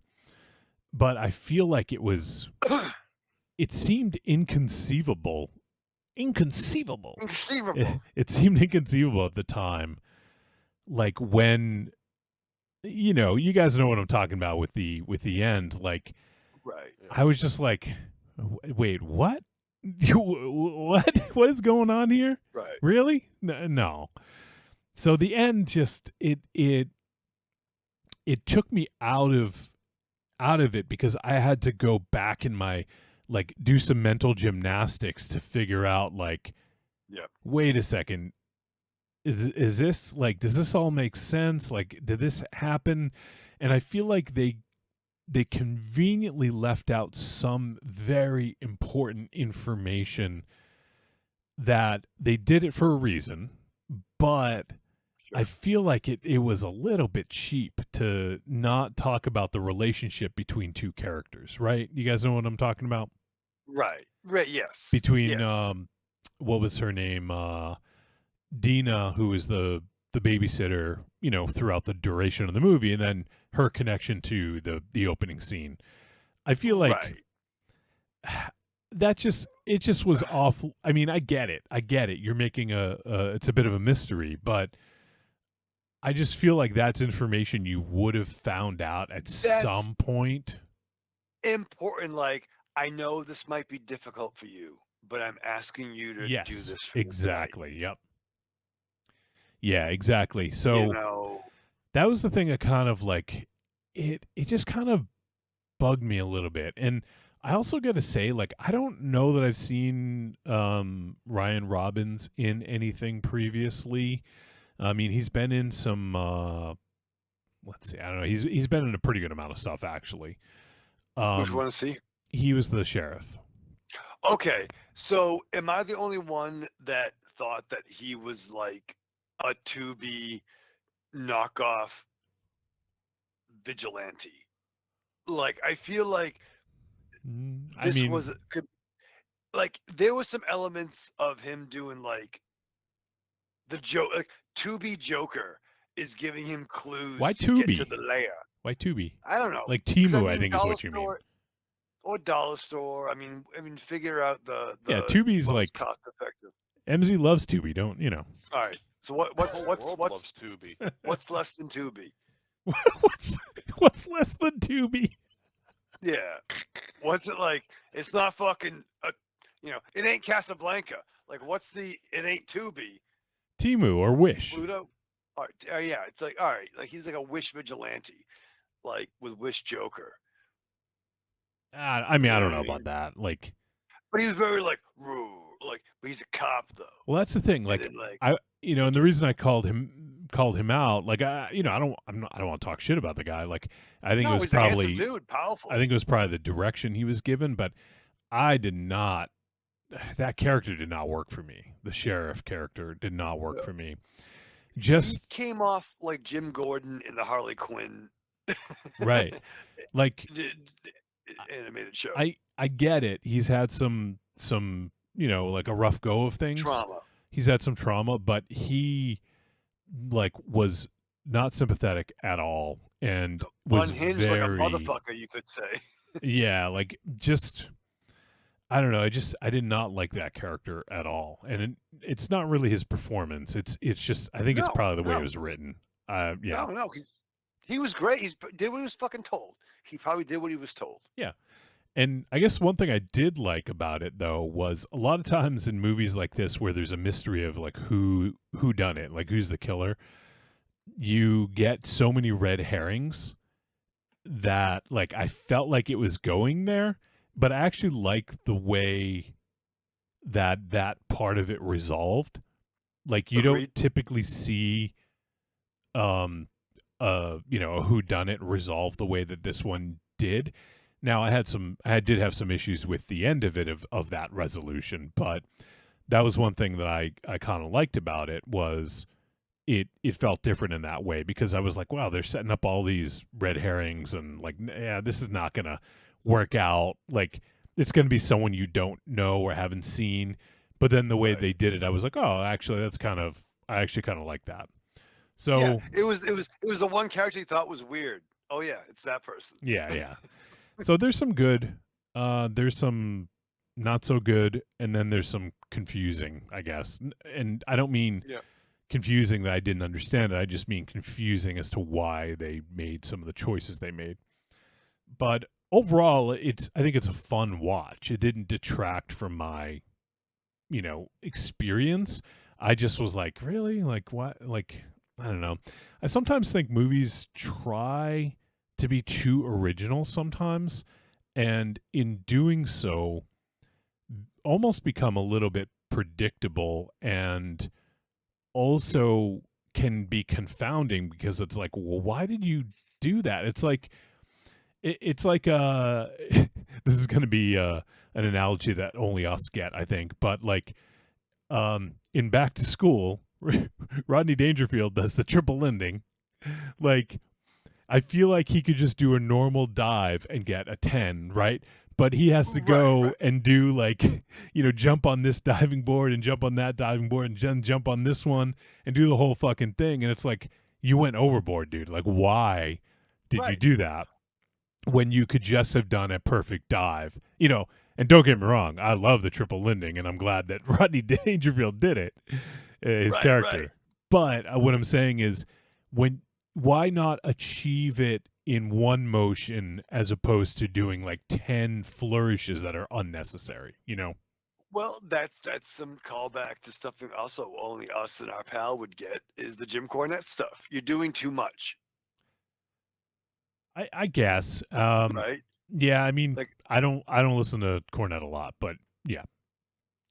A But lot of you know what I times mean? he's Like, sometimes- complaining about people doing too many flips, but I think it's different because it's yeah, I don't know. So it's a different can of worms, but I think, but I think to your point of, here's everything you're familiar with, but we're doing it this differently. right. Do you have to? Yeah. Just So I think that's what story because we're confused. yeah, I think that's what rubbed me the wrong way about it. Overall, though, like I said, there's a lot to like. But all right, well, let's dig in a little bit deeper. And there was actually one kind of shocking, violent death scene that I didn't necessarily see coming, and that was involved a shotgun. Yes. That one kind of took me by surprise when that happened. I thought that was actually good because it was just unexpected. But overall, I don't think there was a lot of like blood in this or gore. And just in case I don't want to mention it, no one mentions it. Did anybody think the sheriff's partner looked like an aging Damone if he was a small town sheriff? Yes. I could kind of see that. Yeah, that guy. Yeah, definitely. That was Maddie. I'm looking at him. I'm like, he looks awfully familiar, but I couldn't really place. Then when you said Damone, I'm like, there we are, right there. Yeah. I wish it was Damone. You know what's funny? That the actor that's Matty Finocchio, but I didn't know his character's name was Officer Butch Cassidy. That's fucking awesome. Did they ever say that? No, I don't but like think so. he knew it. He knew it. He I knew want it, to watch yeah. it again to I don't see his think name so. tag. Such a brother. So, MZ, what did you think of the violence in this? I thought the violence was good. Yeah. Yeah. There's one surprise death scene in here that got me completely off guard. Was the one I was talking about with the shotgun? I don't know if a shotgun was involved. I mean, I watched it twice and I still don't know. Involving a head? In the kitchen. Yeah. That's the one I'm talking about. Yeah. That's the only thing that could have done it. Was a shotgun involved in that? Because I watched it twice and I haven't seen any. That's I the don't only recall thing. Seeing any shotgun. She was carrying one earlier, and that's the only way that could have happened. The shotgun was totally the scene. Yeah. I was thinking that a certain device was booby trapped. That's what I was. Booby trap. Booby, yeah, it's booby trap. What's her name? Dina? The lead, huh? Dina was the character's name. Dina. Jessica Clement was the actress. Yeah, I thought she was great. Yeah, I agree. I think she was really good. I thought she was genuine. Yeah. I thought that she did things that, in terms of trying to survive a horror film, she would do these things that anybody would do, and not follow the typical route of the idiot plot and have the Sure. and have the I guess we could call her a final girl, to call her and have the final girl doing, even though she, at the end, yes, final girls do for the most part survive. They also do stupid things every now and again, and I don't think this one did it. I think Dina, the character of Dina, was really well portrayed. She was a likable character. You felt for her. She had a future, where she was going off to school to study criminology. And so it's not like she was just another throwaway character. This girl had a future. She had a life ahead of her. And then she's suddenly thrust into this situation. And her reactions to things are very believable. So I really enjoyed the character of Dina a lot. She was my favorite in the whole film. Yeah, I would agree with that.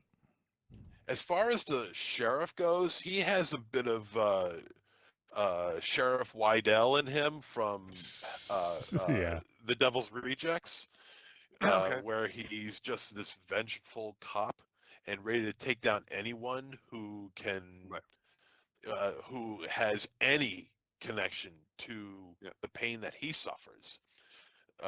So he has a bit of Sheriff Wydell in him, and I kind of like that. I like the sheriff.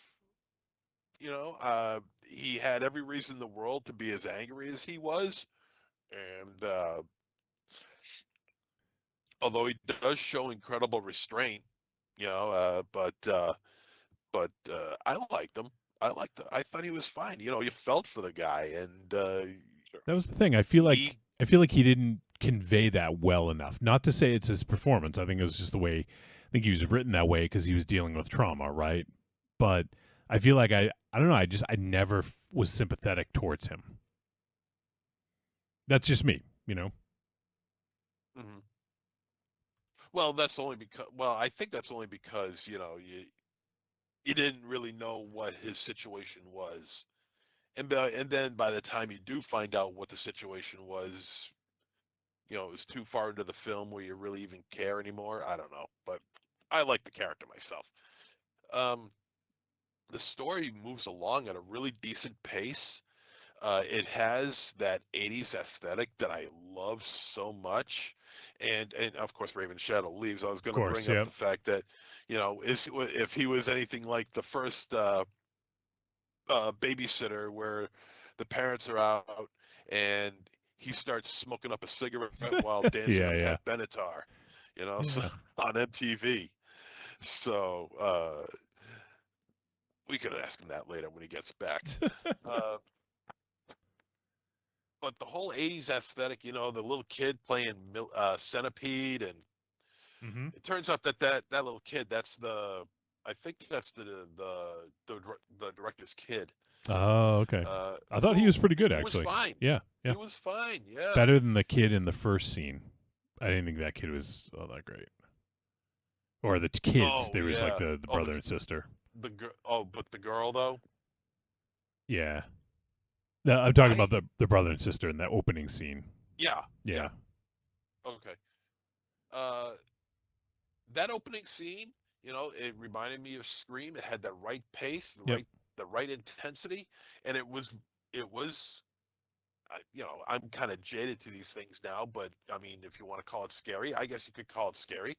But it did have a certain amount of tension involved that worked for me. I thought the performances were fine. Then when we get back into Dina's life and everyone else,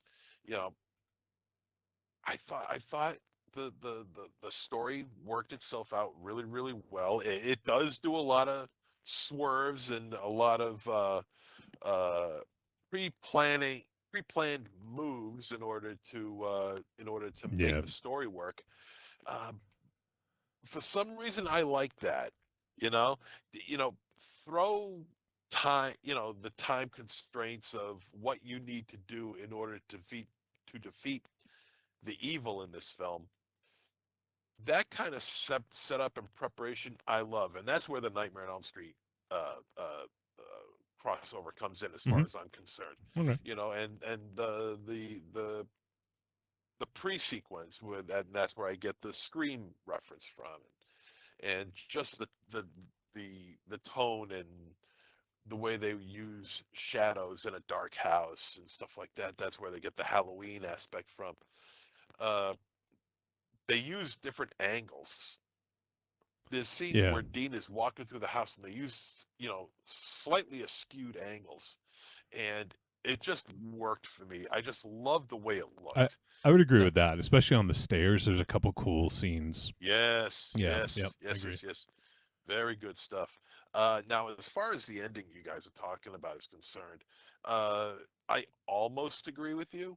I thought the ending was okay. I thought it was decent. There's, it's not perfect. I honestly, when I'm after watching what I saw, I'm like, I mean, yeah, you want the ending to be good and you want it to make sense and you want it to be, the thing that caps it all off, But I thought the ending to this film was fine. I was perfectly fine with it. Now, is there going to be a sequel? It's hard to say right now. But I think the people involved in this film should be very happy with what they did. I was pleasantly surprised with what we got here. Do you want to say what you wanted to say to Raven Shadow about the first babysitter? Oh yeah, the first babysitter. Is there anything? Were you like that when the parents are out and you start sparking up a cigarette and dancing in the house, listening to Pat Benatar on MTV? Yes, with the exception of I would use headphones to conceal my actions. Because she clearly put the kids to bed early and she's bumping the stereo. You got to keep that shit on lockdown. Nah, I don't think so. Yeah, fuck that. That's what I would have done. She's drinking and smoking. Yeah, he's true drinking and Raven, smoking, he's true worried Raven about the Shadow. music. Yeah, yeah. Yeah, I would pull out a tennis racket to play guitar, air guitar though, with the tennis racket. In your underwear? In my underpants. Your tiny whities? No, boxer briefs, dude. Ah, there you go. Okay, good. Yeah, it's funny. I don't have a ton more to say about this. Like, yeah, it's pretty straightforward. I think the sheriff was a little unhinged at times. Like a scotch. Especially when he I can't remember the kid's name, but the one who has the camcorder with him most of the time. The JVC Willis. camcorder that they locked in on several scenes. Yeah. Is Willis his name? Willis. Yeah. Yeah. What you talking about? No. It's his name. Well, at least on the IMDb, it says Chad. Oh, what's Chad? Willis? Willis was the other kid. The camcorder guy. Yeah. Was Chad. Yeah. Yeah. Oh, Willis. Yeah. Willis. Willis did not fit the blonde, blue-eyed jock. No, but the Willis scene was ridiculous. Like, that cop definitely went overboard there. But with Chad, when he brought him in and like, I don't know, I feel like those scenes. I think that's where it really stood out to me. The cop and how much I didn't really like him was in those interrogation scenes. Like, it just seemed, it was almost two different movies. What do you mean by that? Meaning, I think the sheriff was like definitely getting a little more unhinged, where you have the more psychological stuff going on with the babysitting stuff and the Reaper. But then you have the unhinged Dark Knight vigilante on Wish, haha, callback, masquerading as a sheriff. Mm-hmm. He was justified in his actions. But I he have was a no little bit. problem with what the sheriff did. No, sometimes you gotta knock someone out. I'm with that. But like, it just seemed like he was in his own downward spiral, which I can appreciate. Yeah. And did they say how long ago what happened to his wife happened? I can't remember. It was a couple years, right? Or a year or two. I just don't remember if they said. But anyways, Yeah. it had to And there been. was a shit with her dad. I don't remember. It had to have been Everyone had recent problems. because of who Everyone had was problems. involved. Yeah. But yeah, I think that's the thing is like I really liked Dina's character, and I actually liked the kid as well. Was his name Max? Yeah, Max. Played by Max Christensen, who I assume is the son, you said, of the director. Yeah, yeah, Okay. I would think so. Yeah. Yeah. How did you get the role? Maybe he auditioned.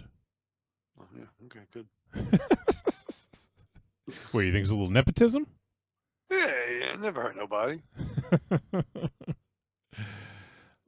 Oh man.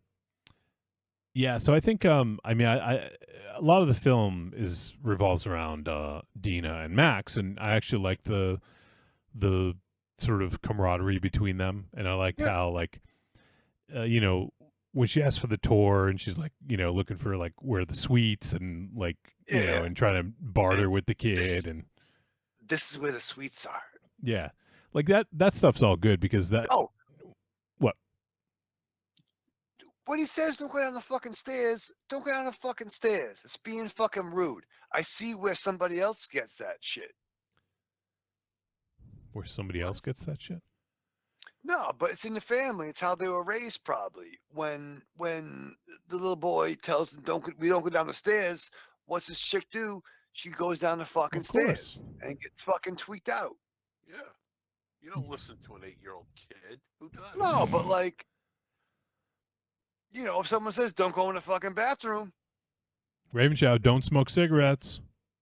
Shadow, knock it off in there. Knock it off. Yeah, like Baby, people. I guarantee you didn't stop. Yeah, I was gonna say like people have told you and you've listened right away, right? Well, every single time. Oh, sorry, I gotta stop. My mom wants me. Sorry, I sorry, assure you, babe. when Sorry, that's babe. said, it stops. Sorry, babe. We gotta stop. Mom said so. Yeah. I gotta go see. I gotta go see what my mom wants. Yeah. I assure you, it stops. And then I go meet you guys at Denny's. Yeah.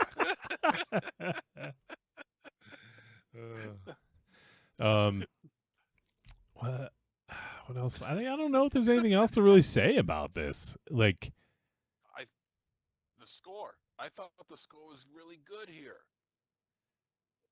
you know, it's funny. I didn't even. I normally recognize the score, but I didn't really key in on this one very much. No pun intended. Yeah, exactly. No, the score was good here. The score was good.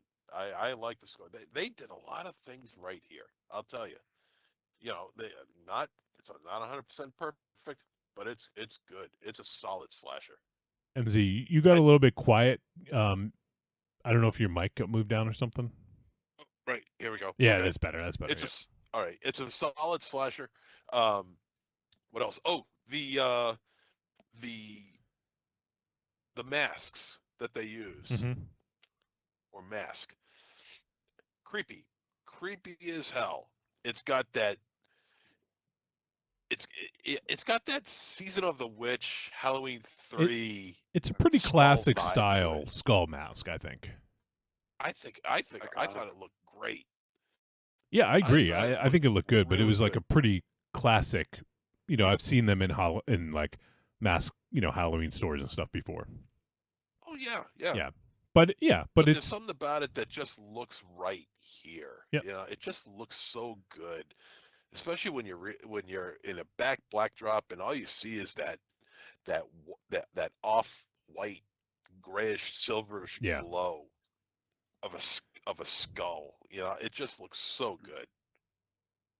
Yeah, I agree. I think it looked really good on screen. It just there's not really too many more original masks out there, right? Like, so I think going with something that was evocative or something that was nostalgic, I think was a good thing, because that's kind of a classic looking mask. So I was fine with that. Yeah, I'm reading a review here, and I think this is kind of right on. It says, though Night of the Reaper is set in 80s suburbia, the film is careful not to dwell too much on nostalgia. Yes, the slasher is one part love letter to the decade and the heyday of the genre, but it also feels very contemporary with meta elements and a delicate handling of multiple narratives.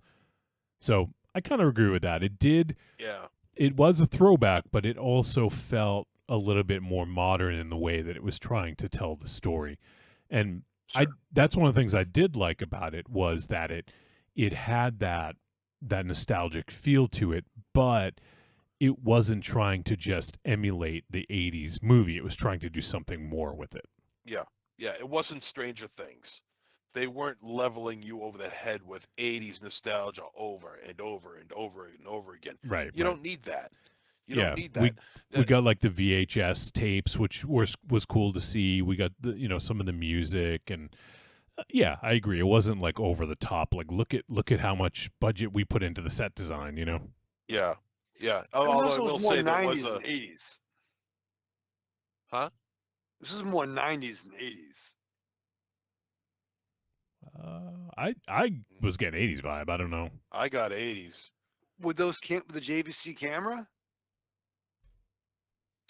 Well, I was just about to bring that up. Okay. About Yeah, go ahead. There being some timing issues as far as what year is this, and the camera that they used. It was 90s. It definitely looked 90s to me. I had a camcorder back in 1989, and it sure as hell didn't look like that. The format was different. If you looked at the tapes that they used in that JVC, they're much smaller than a VHS, but they do make a point of it where Officer Damone is saying, well, this is a different format. It's not even the right format. And it's like, well, and the sheriff is like, well, fuck it, I don't care. Meanwhile, of course, they could just do an easy transfer. But there was one thing that did catch my eye, and that was there's a scene where you see a license plate, and it says, I forget, I don't remember if it had a month or not. It had to have, but I don't remember it. But it said 1985.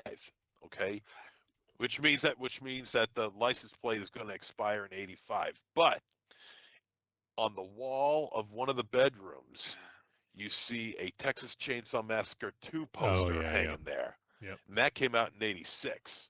Right. So the timing issue, as far as when this really was, is kind of skewed a little bit, but it wasn't enough to detract me fully.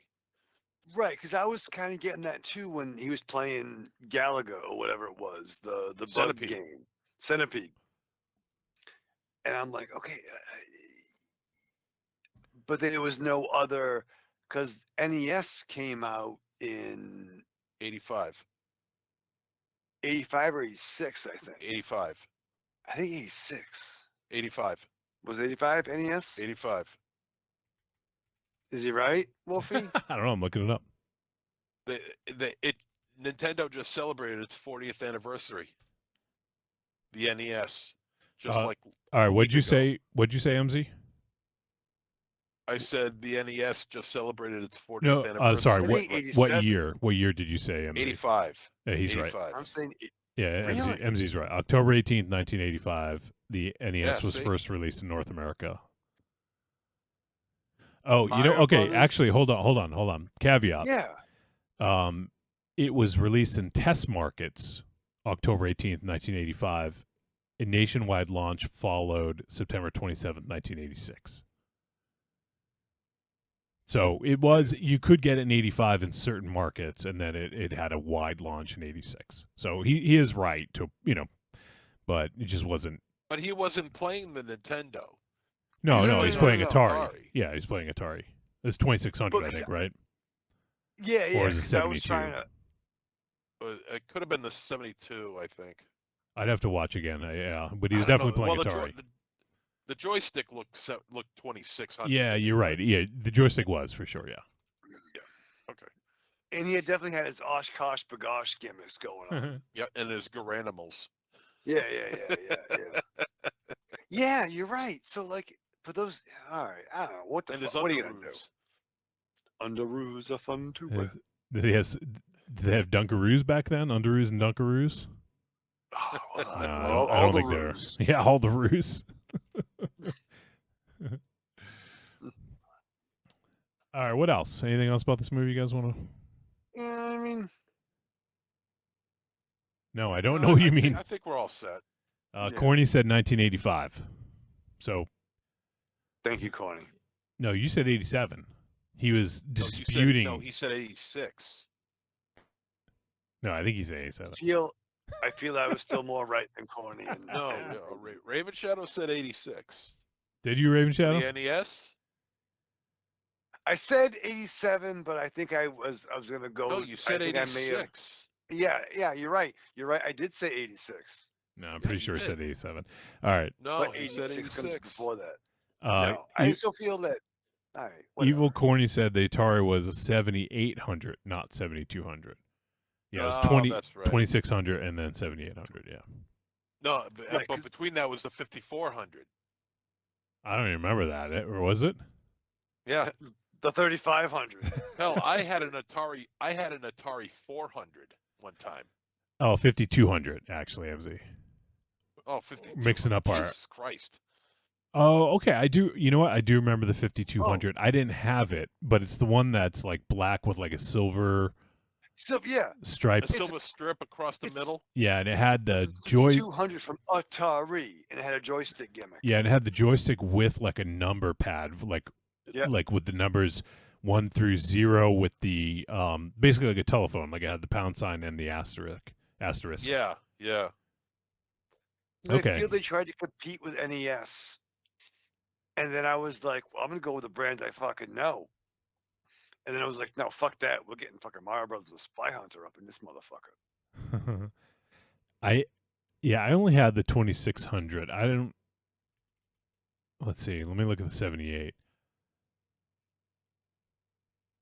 No, but 78 for the kids who came afterwards, but our age group would have got 2600. Right. Yeah, I don't remember the 7800 at all. Like, I'm sorry. We never had it. I'm sorry. It's a new. I'm looking at like a new version of it. It's like. But the thing is that he was playing on the 2600. He was definitely. Yep. But the Centipede that he was playing, they showed the box, and the box I think was the 7800.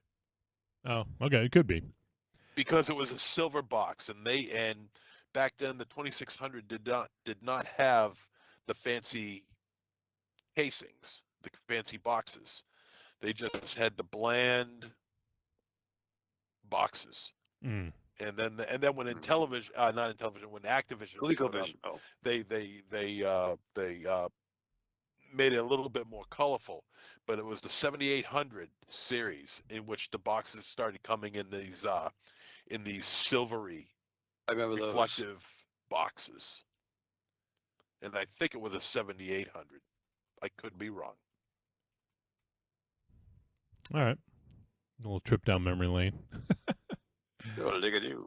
Because I'm looking at the 7800. I remember being talked about, but I'm looking at it. I don't remember. I never owned one. I don't think any of my friends ever did, because I would have remembered that. Yeah. It had the silver strip in the middle, but it had a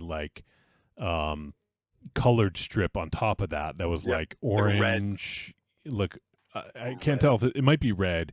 In this, it looks like it's really bright. So red, orange, yellow, green into like blue. And the gamepad was sort of a precursor to, I don't know if it was a precursor actually, but it could have been copying more like the NES joystick, where it had the D-pad and the two buttons. Yep. So yeah, I definitely never had one of those, or never had a friend with one of them. I think everyone I knew had the 26. Yeah, it was you didn't. Systems weren't like they are now, when new ones would come out. Once you had it, I think we all had the wooden fucking Atari. Yeah, definitely the wood panel in the front. Yeah. You know, and then we went from that to NES. Most of us did. Mm-hmm. Some kids had ColecoVision, but I think it was Atari, wooden, NES, and then you went Super Nintendo or Genesis, and then that's when there's two paths to go by, but in the long run, like the song goes. I prefer Phil Collins solo though, Raven Shadow. Thank you. A lot of people do. He did very well. Actually, no, I prefer Genesis. Yeah. It's hard for the drummer to sing. It's fucking hard. I can feel it. Can you? Yeah, I'm feeling it right now. All right, let's wrap this up. Let's do a verdict and find out what everyone thought. Trick or treat, baby. I wonder if people would say you're a trick or a treat. Trick or treat, motherfucker. All right, it is verdict time. We're going to let you know whether Night of the Reaper was a trick or a treat. And any final thoughts? Let's start with MZ. I thought this was really, really solid. I think the character of Dina was very personable and likable, and she did everything that you would think of her to do in the situation that she was in. I think the tempo, the tone in the house, when the lights are out, I think fits really, really well. Some of the camera angles that they used were really sharp. The pacing is really, really well done. The score is good. Not exactly the cleanest and clearest of endings, but I really don't have that much of a problem with it, because after all, it is just a movie and we accept these things. And who knows, maybe there's a little bit more of a clearing up if there is a sequel, which, if it's liked enough, there will be a sequel, and I hope there is a sequel. And because this was a fun watch, it was nostalgic enough, but not nostalgic enough to the point where they're hammering you over the head. I thought the mask that they used is creepy. I think the videotapes that they used, the footage that they show, I thought was also equally, somewhat disturbing. The sheriff, I thought, was very well done. I think he was highly justified in his actions. Not to the point of Sheriff Wydell in Devil's Rejects, to the point where you hate him so much that you start rooting for the bad guys. It doesn't reach that level, but you do feel his pain. And one thing I did want to mention, I should say, but at the same time, I didn't want to mention a lot of fallen canines in this film. Yeah. Which, I don't know if that was absolutely necessary. It was one aspect of the film that really didn't need to be, pursued, I don't think. I don't think it was absolutely necessary. I don't know what the point of it was, but you take that part of it out. The director really hates dogs. Maybe. But you take that part of it out, and what you got here is a really solid film. a surprisingly solid film. This is a big treat for me. All right. Michael Ravenchatter. Yeah, I mean, I think this conversation helped me come to grips more with this picture. I'm definitely down with seeing this director's past work and whatever he does next. You know, I mean, again, I was in a different space. I was latching on to other things, but you know, what are you gonna do? You could do worse. Type of treat. All right. That's fair. Ravenshaw, had a good reason to maybe be on I don't know, like on substances. Yeah. I totally get it. Medicine. You know. Yeah. All right. So for me, I'm a little on the fence about this. I think there was more good though to this. So I would say that this is going to be I would say tepid treat, I think. I think overall, like, there is a lot of good. The movie looked really good. And, but ultimately the sheriff character kind of bugged me. And also the ending was, I just don't, like, it was like a whiplash effect. And I was just like, what? Like, all of a sudden it like shifted, right? Like something majorly shifted without any warning or foreshadowing necessarily. Or at least not foreshadowing that was like explicit. So when it happens, it throws you for a loop and you're left trying to think about what's going on, you know? So I applaud it for doing something different. However, I feel like once again it was that thing where, you know, you could have got this done with a lot less and maybe it would have been better. Maybe it would have been a little bit more clear and concise. But that's a gripe for like that I have. Obviously MZ didn't have. So, you know, there you go. It's I think dependent on the person and how they engage with it. But for me, it just kind of felt a little to try hard, I think, to make it different. But overall, I think that it is, it's a pretty good movie. It's a pretty good looking movie. And yeah, I too will be, anticipating what Brandon Christensen does. And I may want to go check out some of his previous work as well. Just to kind of see a little bit more of what he's got in his, in his toolbox, so to speak. So, yeah. So, tepid treat. It is pretty good, and you know what? I think that this would be a good like Halloween watch. You know, if people are looking for a good kind of, kind of spoopy Halloween movie. Spoopy? It's spoopy, yeah. You ever heard that? Spoopy season. It is, yeah. It's not a Halloween movie, but I feel like there's enough like that really sort of makes it a good October movie. So yeah. If you have Shudder and you haven't seen it yet, there you go. You can queue it up in, before the end of the month. And Evil Corny just let me check on his chat. He said, I had a friend that had the 5200, and he says, tell Raven Shadow that him and Robbie the Robot can go fuck themselves. Wow. And he posted a gif of Robbie the Robot. Hey, I'm looking at I'm looking at Night of the Reaper right now, and right now I got it freeze framed on the game, and he is playing Centipede, and but you only see the 2 zeros. You don't see whether it's 26, but looking at the box, this is definitely not a 2600, even though he's playing with a 2600 remote. Joystick rather, and you could see the console. It's not a 2600. Okay. It's definitely not a 2600. All right.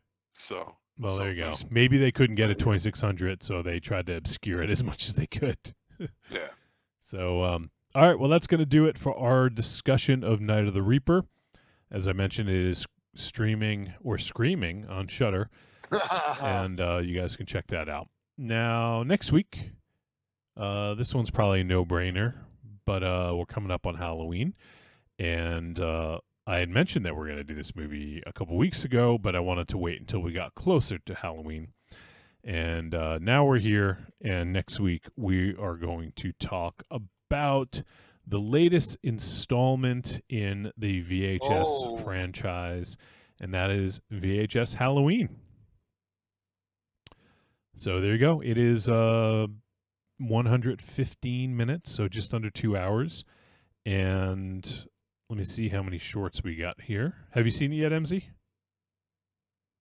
No, I haven't. Oh, okay. Looks like we have 7 shorts. I don't know if like one of them is the bookends. But yeah, it looks like we have 7 from directors Brian M. Ferguson, Casper Kelly, R.H. Norman, Alex Ross Perry. Not Alex Ross, Ravenchild. You get excited? Oh, shit. I was a little bit. Alex Ross Perry, Michelin Pitt, Paco Plaza, and Anna Zlokovic. Paco Plaza I'm fairly certain he did one of these VHS before. Yeah. But the name is familiar. Oh, you know him, Enrico MZ. Palazzo. You know him from Wreck. He directed Wreck. That's it. Yep. Oh, so that should be an interesting installment. Uh-huh. And just to cut back, he is playing with a 7800, even though he's got a 2600 joystick. Okay. It is a 7800. Okay. There we go. We got the live update. There. Okay. I'm done talking about it now. Yeah, so Paco Plaza, I don't know if it's Plaza or, looks like Plaza to us gringos, so we'll go with it. But yeah, he did Rec 2, Rec 3, Genesis, and also that film Veronica we did on the show several years back. So yeah, I actually didn't realize that he was a part of this, so it makes me a little bit more interested. And you know what? It wasn't him. He hasn't done VHS previously. I think I was thinking of Nacho Vigalondo. Yes. Paco, Nacho. Very similar. And let me see if we know any of these other directors. Anna Zlokovic. What has she worked on previously? She did a movie called Appendage from 2023.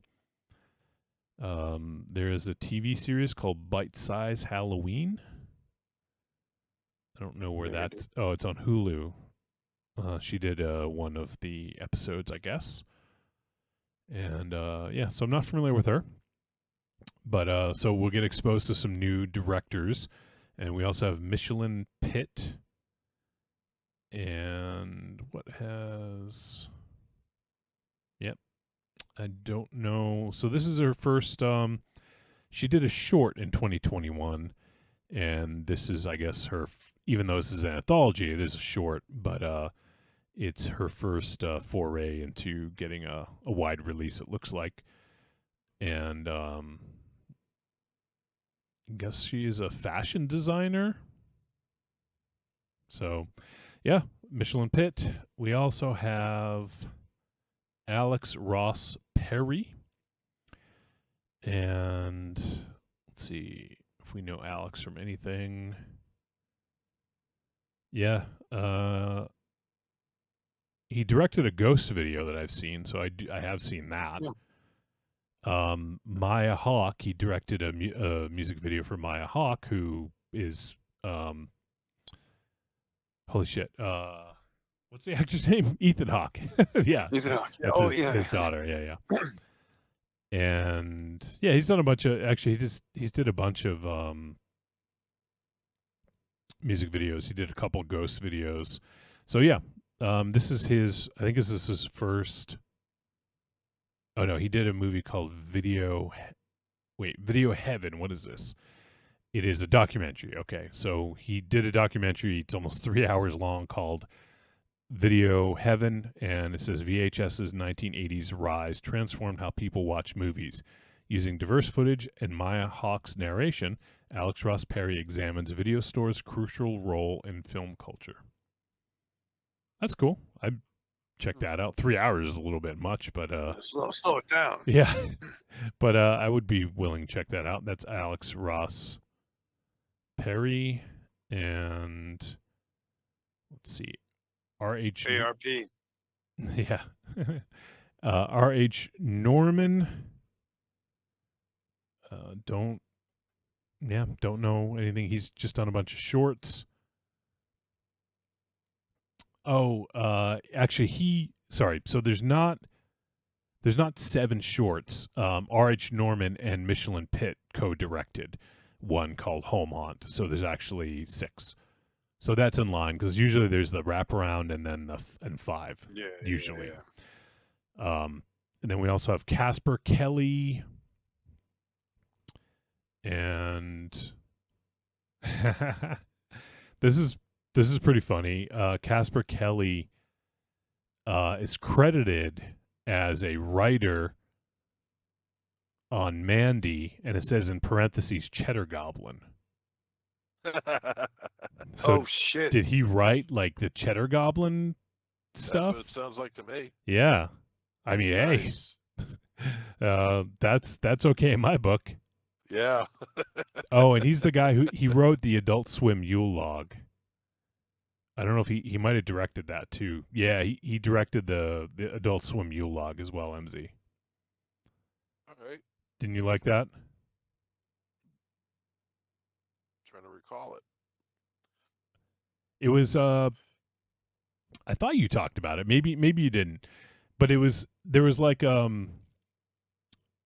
yeah, so it's one of those Yule log videos where it looks like it's just going to be like a static shot of like, you know, like a fire. Embers and shit. Yeah, but it turns into like an actual like movie. Like it says, what starts as a simple Yule log feed devolves into a surrealist nightmare as a couple and a group of podcasters spend the night in a double-booked cabin that is secretly occupied by evil and murderous forces. Treat. So it ends up being like what looks like it's just a Yule log video and kind of like pans out into like an actual movie. And finally, Brian M. Ferguson. And let's see what Brian has done. Looks like he's just done shorts. There's a TV series called Bloody Bites. Anyone familiar with that? No. That is a Bloody Disgusting thing? Screambox. Oh, okay. That's a Screambox creation. Okay, yep. I do see that here. And apparently it's on Tubi. Okay. But yeah, Bloody Bites. It looks like he did some work on that. So, all right. Well, there you go. That's so we don't have any major, like, aside from Paco Plaza, we don't have any major directors involved in this. There's a lot of up and coming Hungry Young Tigers, so to speak, right, Raven Shadow? Yes.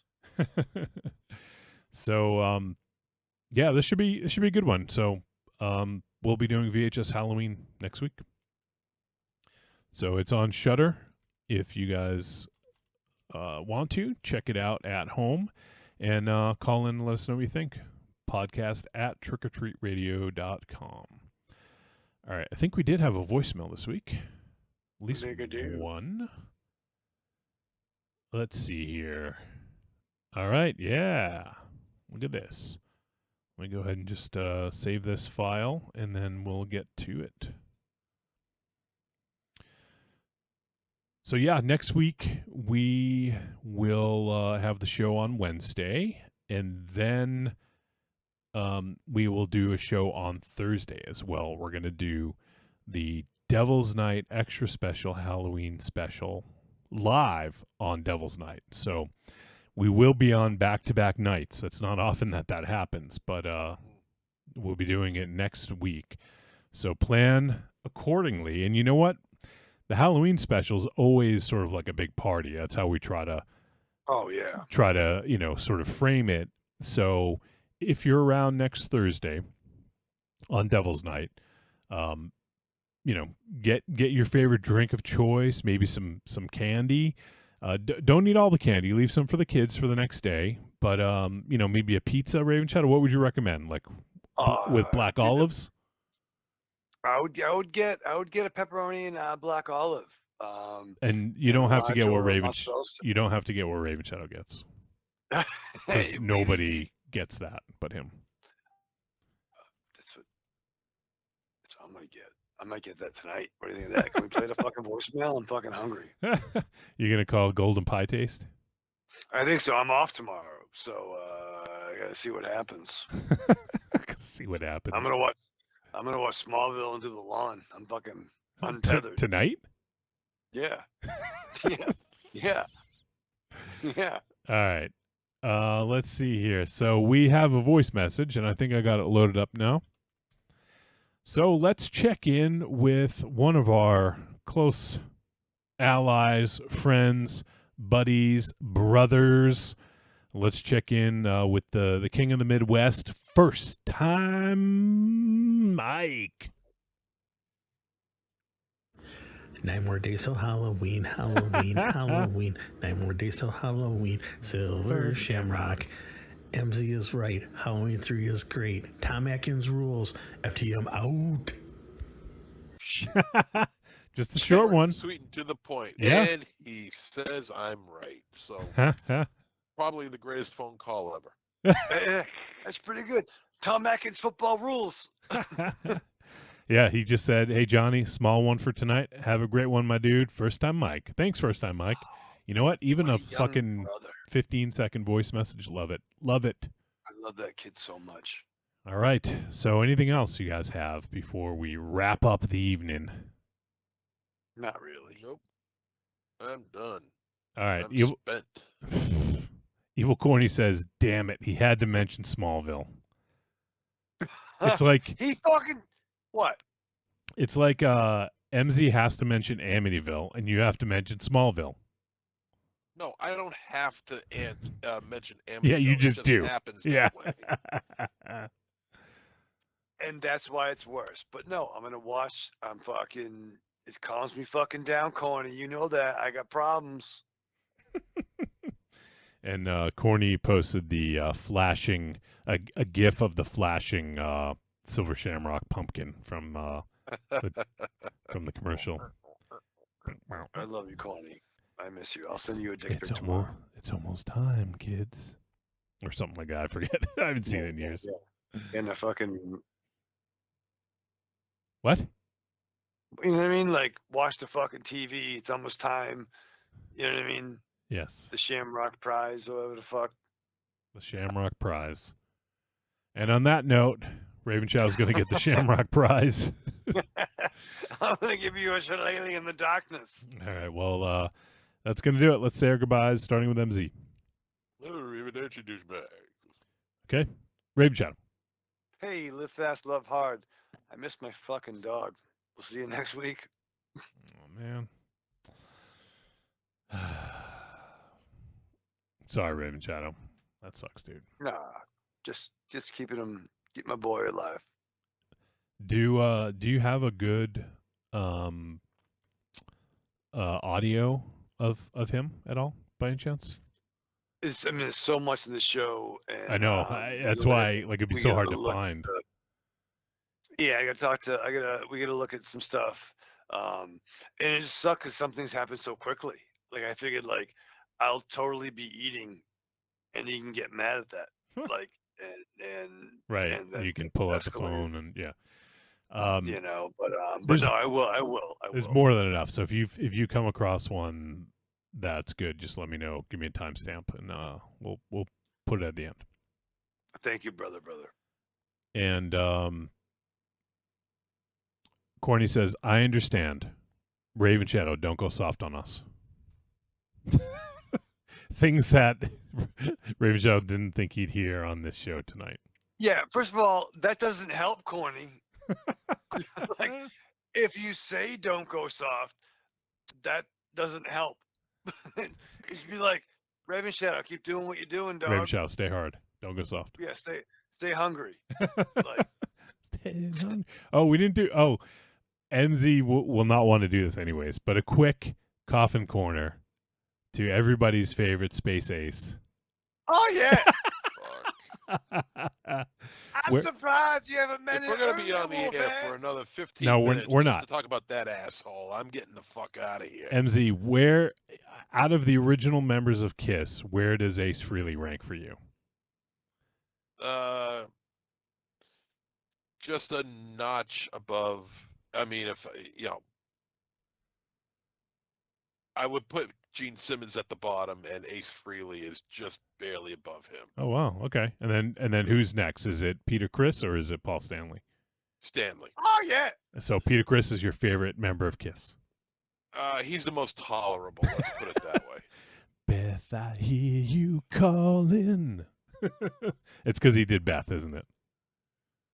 What else could it be? Oh yeah. Me Oh yeah. We got Gene got him a Kiss coffin. Oh yeah. 10% discount. Oh yeah. Oh yeah, I wonder what his coffin looks like. Does it have like his makeup on it or something? Oh yeah. He probably had to pay for that. He did. Knowing Gene, he probably had to pay for Yeah, that. pay royalties to have his fucking face Oh, yeah. his face paint put on the coffin. Well, you No, a Kiss he coffin. signed his rights away many years ago. He had to pay for a Kiss It's, coffin. He wasn't given one. He had to pay for that, I bet. Oh yeah. All right, well that was. All I'm right. sure there was more coffin corner, but that's Too it. The show's soon. over. Sorry, Raven Shadow. We bought some vodka orange juice. All right, that is going to do it. So we appreciate you guys tuning in. And next week, as mentioned, we're doing a twofer back-to-back on Wednesday the 29th for our live weekly show. And then also on Thursday, October 30th for our Devil's Night extra special Halloween special.